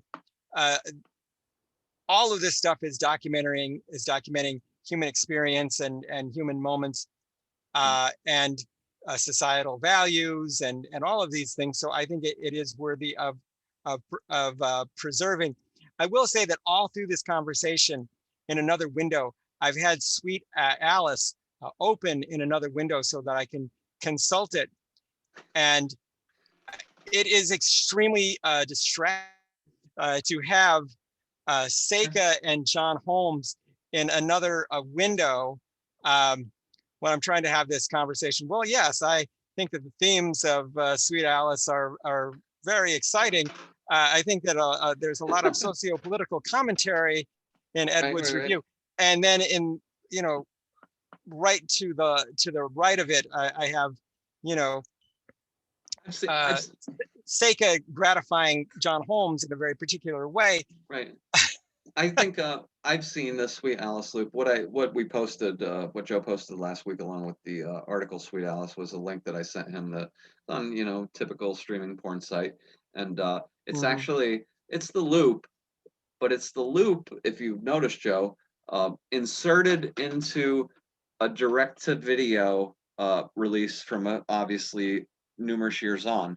I think it's Randy West is the porn star in that, and it's probably from roughly 19. I would guess 1980. I didn't look into this, 1983, but it's probably from a feature film, probably a Caballero feature film, because Caballero would have owned the rights to the Swedish Erotica, did own the rights to the Swedish Erotica loops, still probably owns the rights to the Swedish Erotica loops, and so they're looking for filler here. This goes back to a Bloom principle. So this is the same thing with the Sweet Alice magazine, right? We're going to shoot a loop, and we're going to also take pictures on set, and we're going to make a magazine. We're going to multi-purpose the content so we can make as much goddamn money as we can make. Well, in the Ed Wood Wednesday series, I have often quoted the Gene Siskel's rule to live by, which is write it once, sell it 5 times. You know, that's something that's I'm starting to see less and less in independent. Is in the olden golden days of low budget filmmaking, footage was king. Just getting anything on film was so difficult and expensive that every bit of footage had to be saved.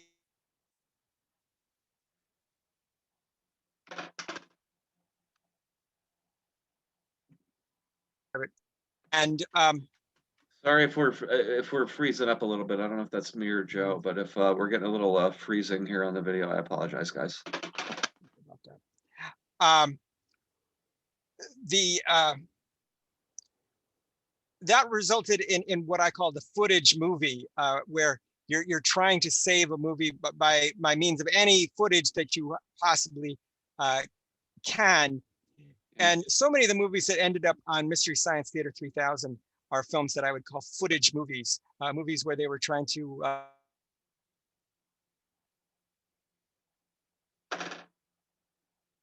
footage got sold to another.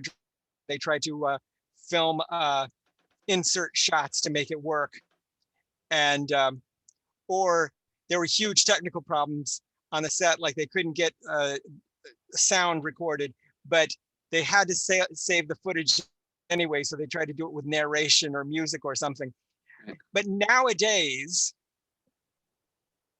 thanks to marvelous innovations and leaps forward in technology, footage is no longer so precious.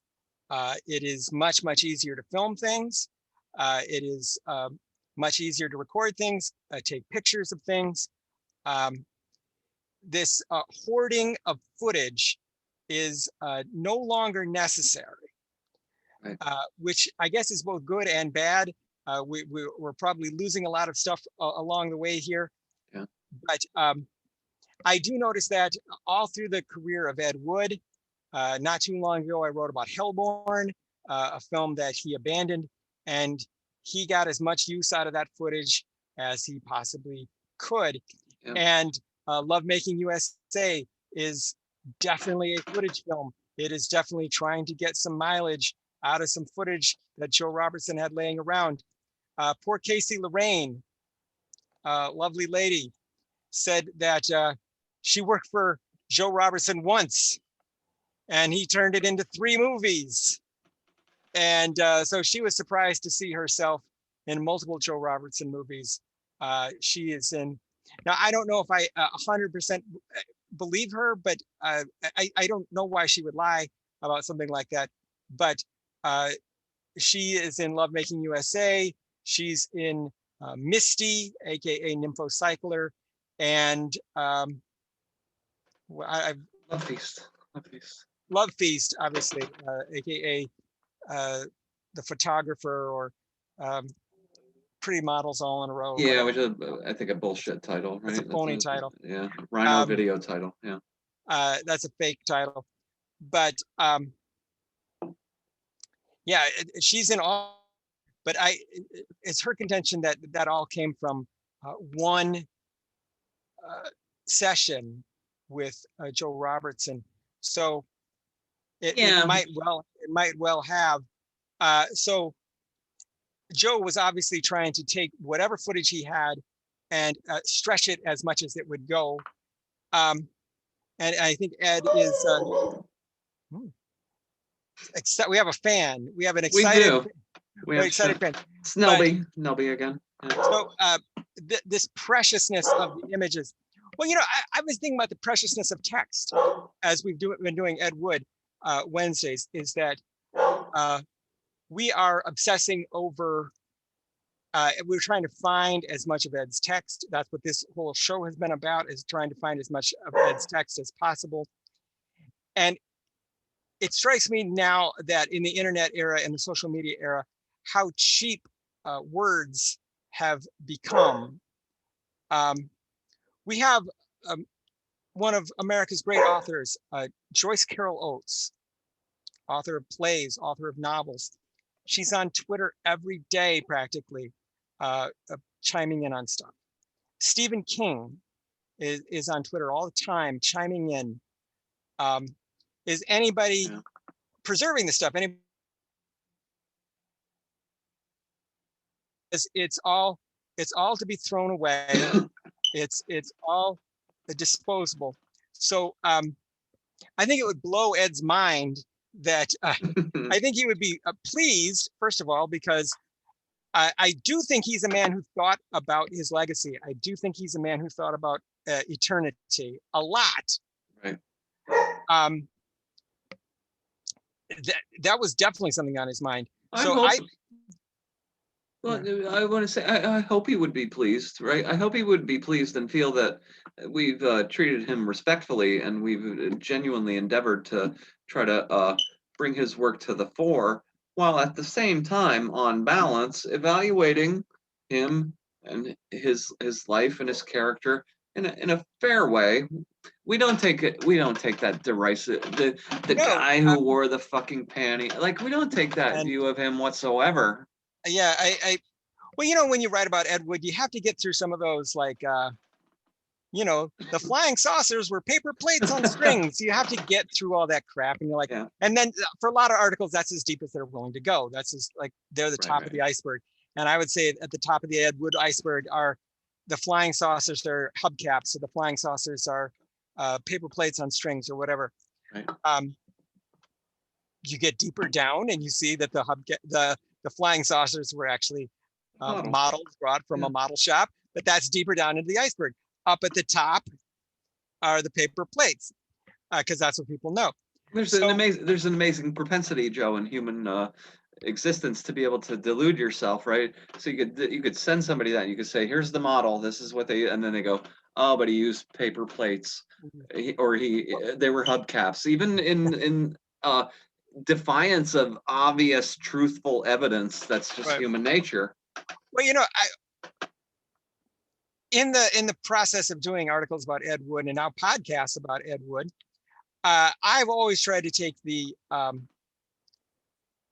stance that we're not here to mock Ed. We're not do that kind of stuff, but we're also not here to praise him unnecessarily as some sort of genius or some sort of misunderstood saint or something. Fair reckoning. We're trying to give him a fair reckoning. Yeah, we're here to witness, basically. Yeah. And again, that brings us back to religion, which we talked about at the very top of the show, you know, there's that tradition of sitting with the body, you know, and it doesn't mean that the person was a sinner. It doesn't mean that the person was a saint. It means that the person was a person. Yeah. And we're here sitting with the body. And now with John Holmes and Ed Wood, we're sitting with two bodies, basically. God bless her. Seka managed to survive the 70s and 80s, yeah. And has written her life story, and has done interviews, and Seka seems to be, to the extent that you can be, I think a healthy, functioning human being, and God bless her for it. And occasionally on the Rialto report, which if people haven't listened to the Rialto report, really give that a try. For sure, great, fantastic site. Amazing. I was excited to be part of one interview that they did on the Rialto report, and it's so pleasing when you hear somebody who has come through it and is functioning, healthy person on the other side of it, and has a sense of humor about it, and has a sense of sanity and perspective on all of this. Obviously, John was not able to get through this. Obviously, Ed was not able to get through this. Yeah. The lifestyle brought him down. The lifestyle just, the thing that Ed Wood warns about so much, so often, is Hollywood as this hole that will suck you down into the center of the earth, basically. Kind of thing. There's Hollywood Babylon, right? We're going to hell. We're going to hell in a handbasket, right? And I agree with you, Joe. I agree with you that I don't try to judge Ed Wood. I don't try to judge John Holmes. On the same, by the same token, I don't also want to let them off the hook. They're responsible. No. They're adults responsible for their own actions. We're talking here more so about John Holmes really doing some pretty awful things. Ed's imperfect. He's clearly got an addiction. He's clearly, at times there's an abusive relationship with his wife Kathy. That's evident, and so again, it's not my place to judge. It's my place to give him a full reckoning for what it really was. That's what I feel we're doing. I say we're sitting Shiva. We're sitting with the body. Sitting by the, I like that. That's very evocative. I never really thought of it that way. That's a little bit ghoulish, perhaps. Perhaps we're in the coffin. We're sitting in the coffin with him. Yeah. But I think it's the healthiest path that you can take through this. I think the Medved brothers approach, I think that gets old after a while. Right. And then taking the Church of Ed Wood maybe too seriously, and thinking of him as any kind of a hero, that could get very old. There's been a lot of talk on the forum recently about Myla Nurmi, about Vampira. Yeah. And it would be easy to mythologize Myla, but she was a human being with good points, bad points. She's not a saint. She is worthy of consideration because she's a very interesting person.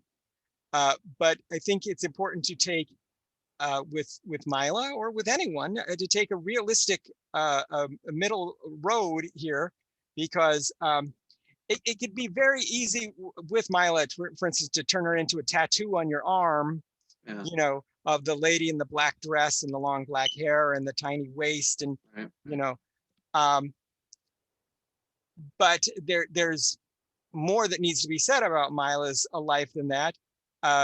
Someday, this is, again, we have so many topics, but the Criswell is another complex. Criswell is a complex figure. Criswell, there's a human being there.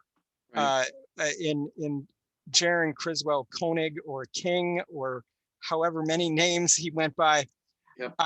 And it's important not to reduce them down to the stereotype and to reduce them down to the cartoons. So, and as I'm doing this, I'm again looking at the window next to me, and it has the phrase, his mighty dong in the middle of the page here. And it's difficult to be very sober and very serious about, okay, but I will say that before, I will say that I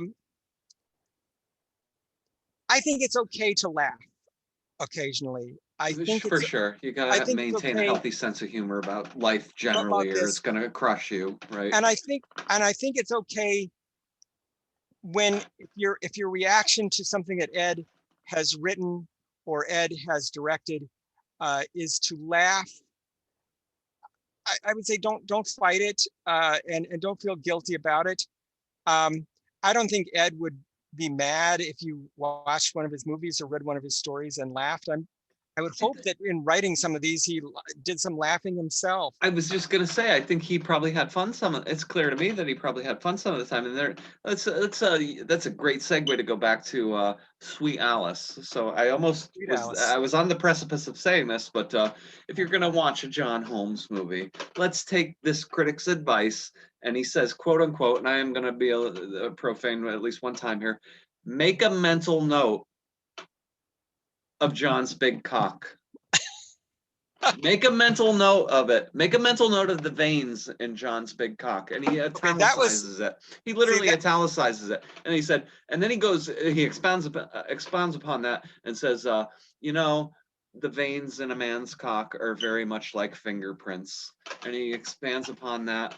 And he was clearly having a lot of fun with that. And you can have fun with that.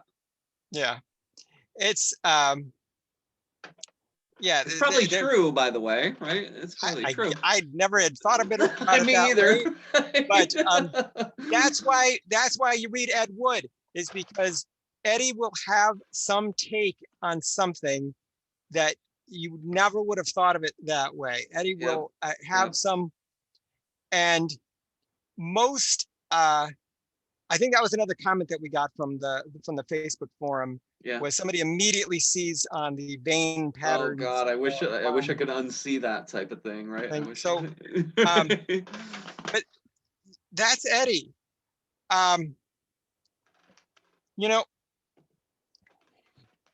Eddie will, in a story, he'll be describing, let's say, a lovely pastoral scene, a picnic out in the woods, a young man and a young woman, and then he'll say that, but underneath the ground, there's there's ants and worms and termites and, right below their feet. I mean, that's Ed's way of thinking. And you probably wouldn't have thought about that, but you're like, well, yes, Ed, you're probably right. There probably are, ants and worms and termites and all those things under the ground, under this lovely scene. Yeah.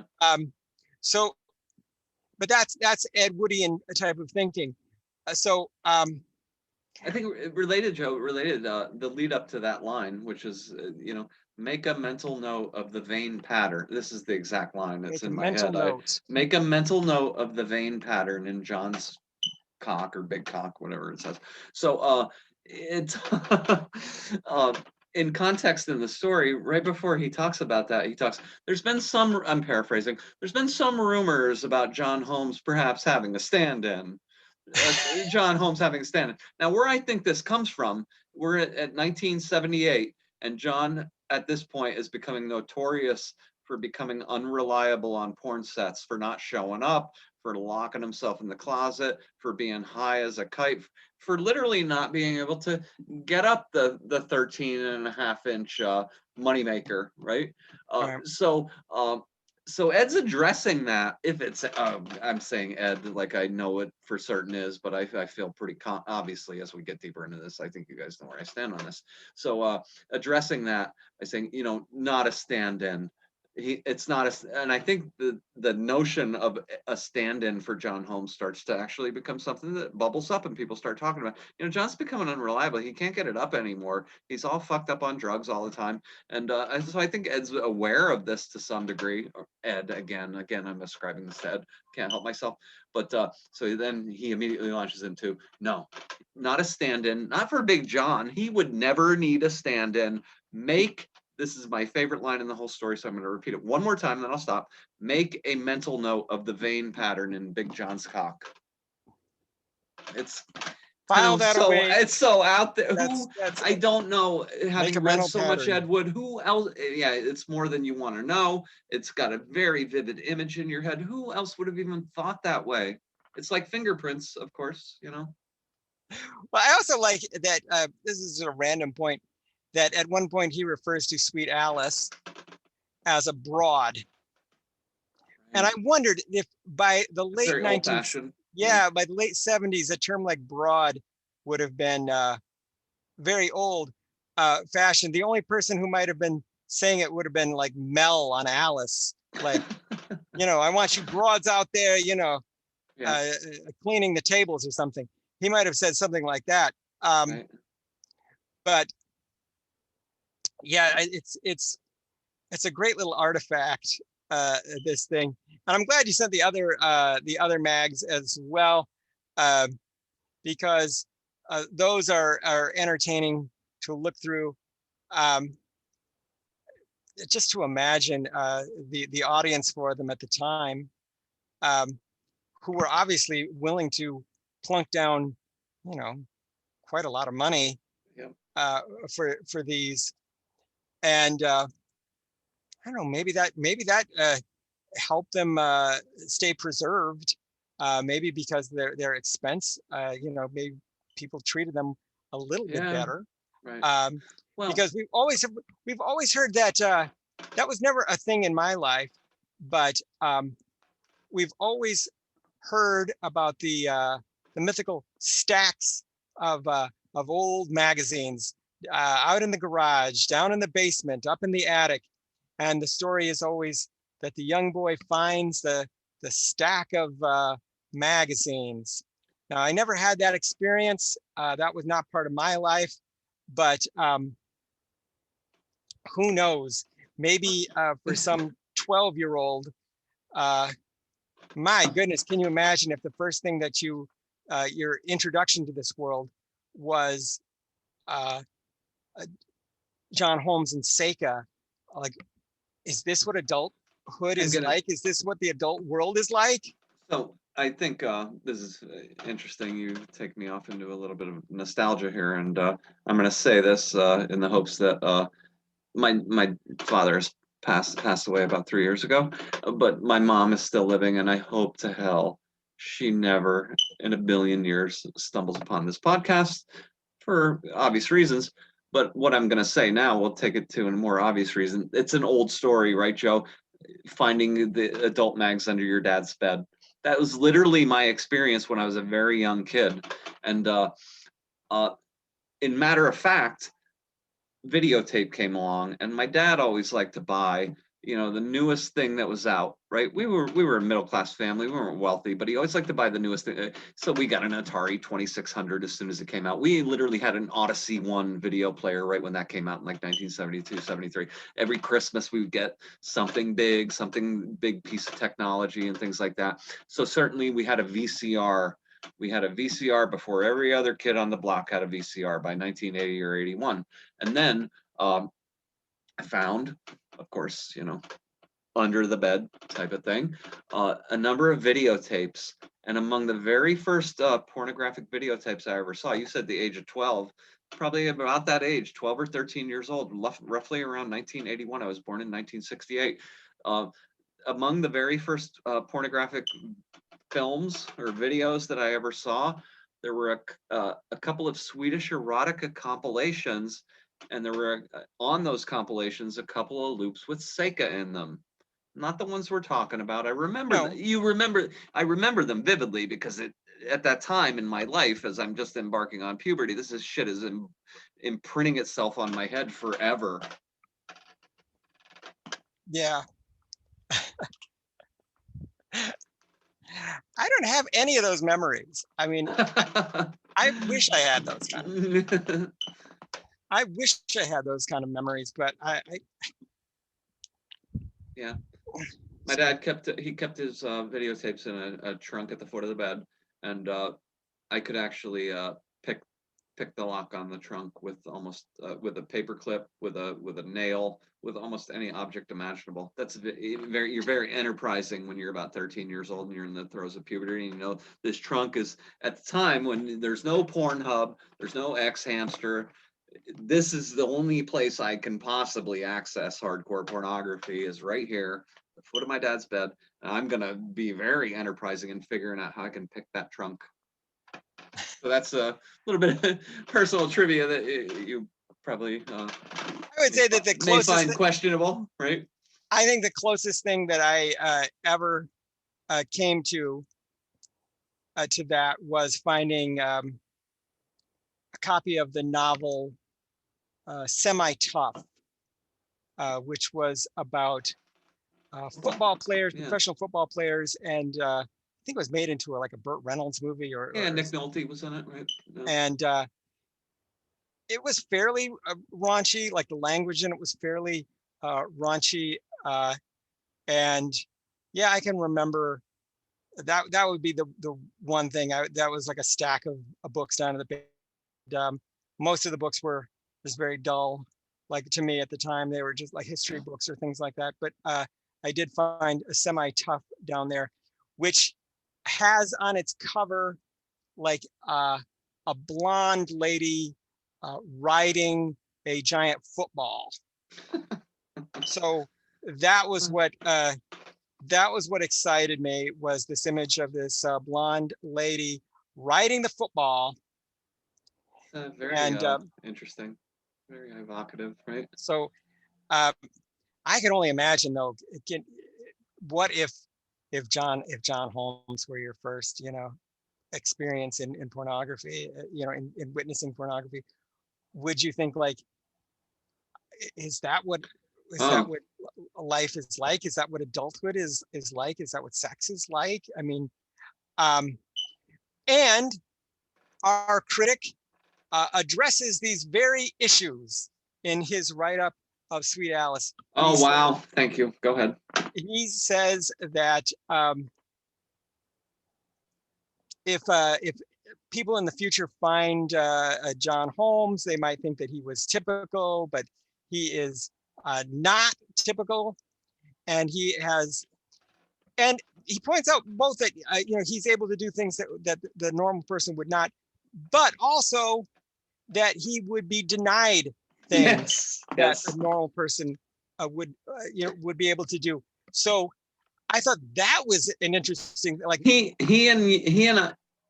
will never know the pleasures that we will know. I'm paraphrasing. He will never know the pleasures that we will know to have a fully effective blowjob, just because his I'm paraphrasing again, because his unit is so big, no one will ever be able to handle it to its fullest extent. So yeah, John's gift actually limits his sexual pleasure. That's where the critic has two heads, Joe. Like I said earlier, the critic can't make his mind up. He's constantly back and forth. He talks, and getting back into the text, he talks about, we talked about this a little bit earlier, he talks about plot, right? He talks about, this one's all action. He references obliquely a little bit deeper into the story, this critic. He references back in the day, the producers weren't always 100% happy because the films had too much plot, which seems to me like a little bit of leaking. If he was indeed the guy who was on set making those early Swedish erotica films, as well as the Bloom-related loops, which I think has got a lot of potential. We know he was on set, at least for Prisoners Lovemaking. We know that for sure. To what extent he was available on set or involved on set, we don't really know. But could he be leaking a little bit and saying, you know, they gave me shit, right? They gave me shit because it was 5 or 6 minutes into an 8-minute loop before I actually got the action underway, which is fairly commonplace. If you go back to Edward Wednesdays and loop subtitle transcriptions and articles I've written about that. Well, An enormous amount of buildup where the guy who bought the loop has got paid $50 for it in 1973 money is sitting there going, when I bought this because I was hoping for a sex scene, when is it going to ensue? right. You pay the money and you take your chances in those days. Yep, yep. And yeah, you could get burned. So I don't know that I've ever seen a loop that I would describe as a ripoff. I don't know that any of the Swedish Erotica loops are really a ripoff. But again, I don't have that perspective of somebody who spent $50 and is projecting them on my own screen and with my own projector with my own money, and I had to wait 6 to 8 weeks to have it delivered to my house, and I had to have it delivered in a brown paper bag or a brown paper wrapper, and I have to hide it from the wife and the kids, and Yeah. well, I mean, am I gonna have some fun here?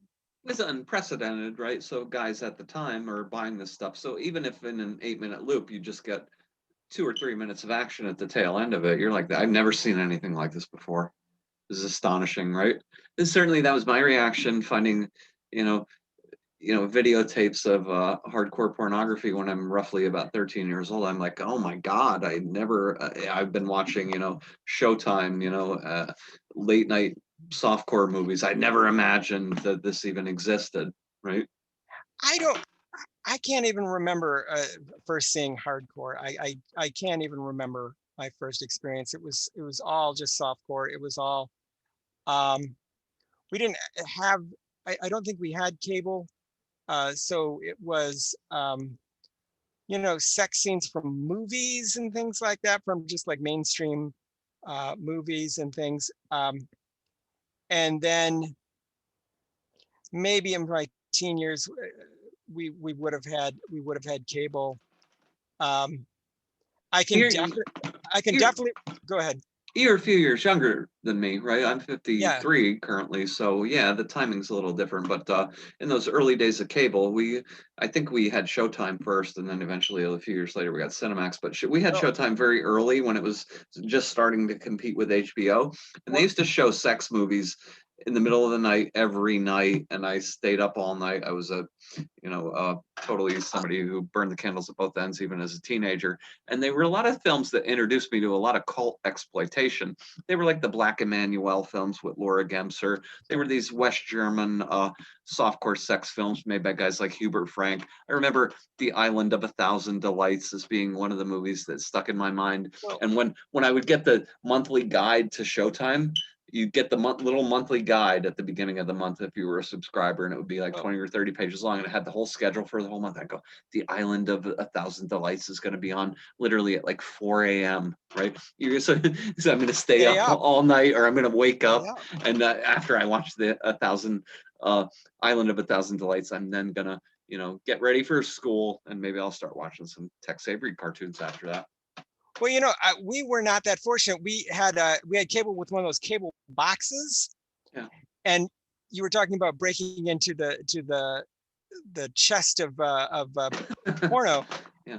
What we had was, we didn't have the premium channels, but I found out that if you put like the TV between channels 2 and 3, and you get a little wavy line, but you could mostly see it, right? Yeah. And I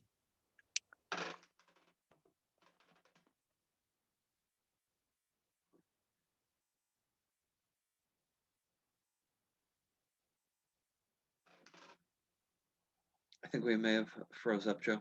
Are you still there?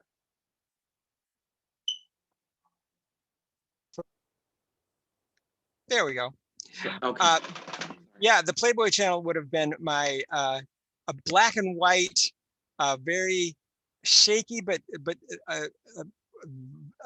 watchable version of the Playboy channel, and they at night would show those like terrible Italian sex comedies that are dubbed into English. Ursula Andress and and they were just something. Saturday Night Live did a very, very funny sketch called Danielle with Jennifer Lawrence and Fred Armisen. And it's a parody of these dubbed films, these dubbed softcore films from the 70s. And it is so accurate. And I would sit up and watch those, and I would watch Electric Blue, which was a famous Playboy Channel. And I think that was probably my education. So something like Sweet Alice probably would have killed me. I think I probably would have died I would have probably, my brain would have exploded, my heart would have exploded, and there just would have just been a pile of puddle of guts on the floor that you'd have to sweep up and throw away. I think that's all that would have been left of me if at a tender age, if I had seen John Holmes and Seka. So now, I think only now within the last few years am I mature enough to handle this kind of material. So I think well, that's another thing that happens that I think I'm sure that's happened to you. That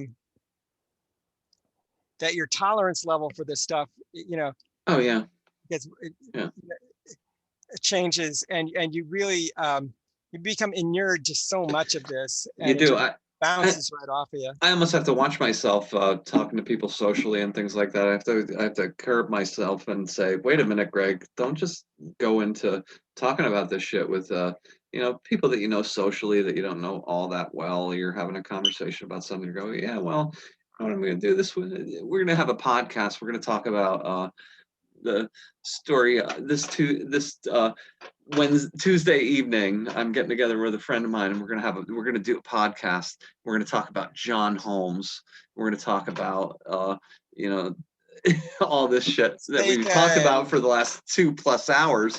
And you can't do it. You have to self-edit, obviously, in social situations, even today, which is fine, understandable, but the world continues to morph and change, and it will continue to, obviously, over time. I don't know what all that means in the long term, but in the meantime, there's always the meantime, as they say in Radley Messiger's score. There's always the meantime. So in the meantime, we're going to continue. I'm not trying to wrap this immediately, Joe, because I want to get your sort of last final words on this. But in the meantime, we obviously are committed to continue, myself and Joe, as well as a number of other colleagues, and we will continue to remain committed to trying really hard to fully reckon what Ed really did.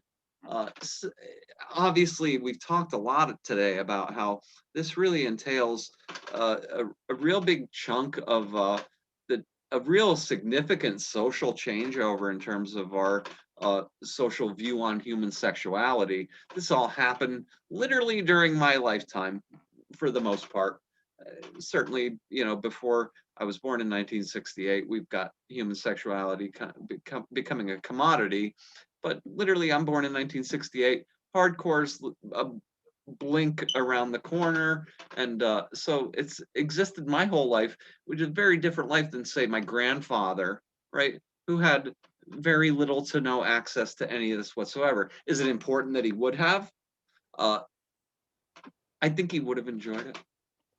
Both of my grandfathers, I think that, why not, right? I'm not a prude, obviously, but let's think about it for a second. And I don't think it's a bad thing. I don't think it's a bad thing that Ed Wood was. I disagree. In other words, Joe, that Ed was looking askance at his later years. What we hear, I think, in Nightmare of Ecstasy is people saying Ed hated what he'd become. He hated the fact that he had fallen into this. No. I don't believe it at all. I don't even I think he might have told people that for the purpose of saving face at a time when pornography was still looked at far more questionably than it is today. But there are still questions, and depending on who you talk to and how liberal their viewpoints may be. I, for one, don't buy the Ed hated working in pornography story. I think sometimes people use it to sanitize or anesthetize the Ed Wood story or aspects of it they don't like. but I've read too much of his stuff, and it's written with too much color and too much enthusiasm Right. to come from somebody who truly hated this stuff. Yeah. And a lot of times in things like Sweet Alice, Ed is like a kid in a candy store. He is, he's happy to be covering this stuff. He's a connoisseur of it. He's a lover of. I used to say that Ed would fetishize the female body, but didn't care about the male body. And now I will take that back. I would say that Ed could definitely fetishize the male body as well. Yeah. And this is not a guy who was just mechanically churning out this stuff that he didn't care about. In a way, he puts a lot of his own personality in it. And that's why a text like this, when you're just going through one magazine after another that he might have worked on, that's why a text like Sweet Alice probably popped out at you. And you were going through these magazines and you get to Swedish Erotica Film Magazine number 28, and you're looking through the text in it and say, hey, this is unusual. This text runs for the whole story, for the whole issue. That's not something that normally happens. And then you start reading it and think like, this is kind of written in an eccentric, idiosyncratic way by an individual. This is there's obviously a person behind this. This is obviously not, this is not an assembly line kind of thing. And so you have to stop and pause and say, hey, maybe there's something worth analyzing here. And if people want to do that themselves, you have made, through your Ed Wood Wednesdays articles, so many texts available to people that they can come in and read for themselves and judge for themselves. I think not long ago you did one about the editorials, and now we have this. And read for yourself, and Right. You'll really see Ed's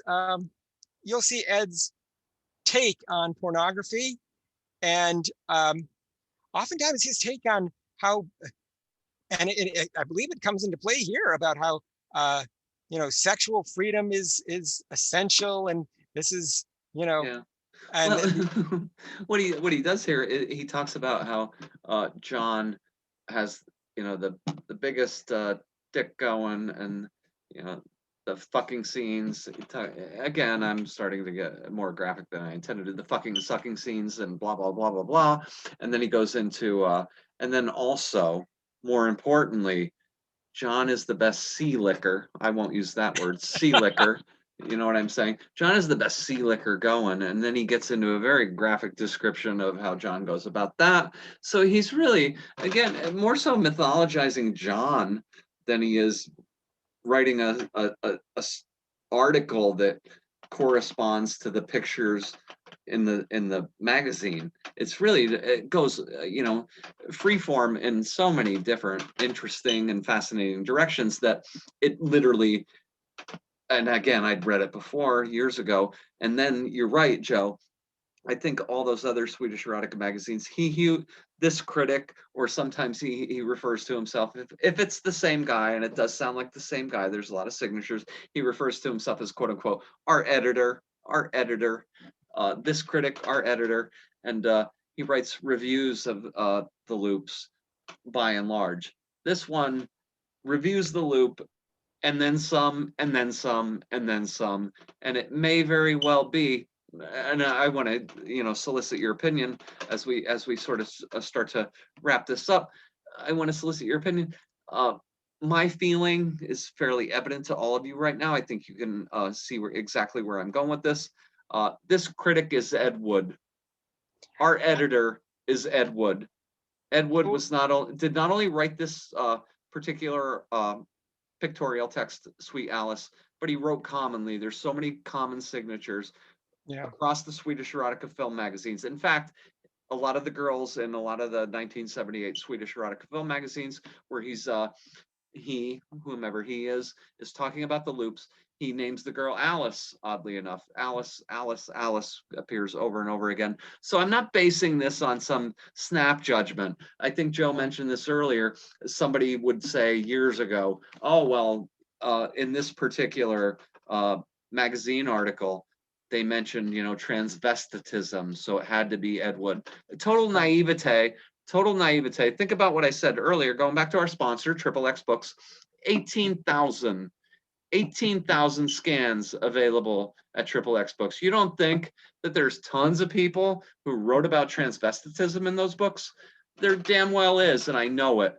So Ed is not always 2 + 2 = 4. It's way more complicated than that. But this one, now, given more and more information as I read more and I start to think about, and I think about it way more than you probably think I do. I'm probably got something wrong with me, but I think about it a lot, and I think, who else could it be? This rang so true to Yeah. me as being almost unquestionably, I can't say for sure ever because we're never likely never to have documentary proof, but this rang so true to me as being absolutely, in my mind, my opinion, without question, written by Edward D. Wood Jr. And I would agree. I can't imagine anybody else who would write this this way. And Eddie's writing has a certain ring to it, and that ring is here. So Great. Anything else you want to add to that before we call it a day, Joe? not really, other than just to say, if people are interested in this stuff, just go to d2writes.blogspot.com, For sure. look for the tab that says Ed Wood Wednesdays, and hunt around. Just look at random stuff. Just open up random articles. You'll find something. For sure. Cool. Very cool. Absolutely. Go to Ed Wood Wednesdays. This particular podcast will post at Ed Wood Wednesdays tomorrow. If you're a subscriber, it's going to post in a couple of hours as soon as I render the video and get it up on YouTube. So you can get a day's jump on it if you really want to. I'm sure there's 2 or 3 people on planet Earth who may want to get a day's jump on it, and that's cool. And I appreciate you and anybody who enjoys this. I also want to thank our sponsor, X Books, one last time and say, get over there, buy some books, buy some scans, and support X Books, because these guys who are doing so much legwork, as Joe said earlier, to be able to archive and preserve this stuff for the future, it's a lot of work. I don't have the stomach, not even remotely, to be able to scan whole entire adult paperbacks. I've never scanned one entire adult paperback in my life, because it's not my gig, it's not my bag. I obviously expend my energy in different directions. So I appreciate more than what X Books is doing, because there's a lot of fantastic content there. And I appreciate more than Joe. What a privilege again it is for me to work with you at Ed Wood Wednesdays, and that you've allowed me access to an Ed Wood audience. And I appreciate all of you who are listening today, and hopefully you'll take our viewpoints to heart and seriously consider it. You may think we're full of it, and I'm totally cool with that. I want you to actually tell me that. Tell me that. Tell us that. And in the comments. Yes, and there will, put it in the comments here in the YouTube video, and there will be more to come. So final thing I want to say is, as always, I hope you found this some benefit to you and you enjoyed it. And have a great night, everybody. Thank you so much, Joe. Thank you. Bye, Greg. Bye.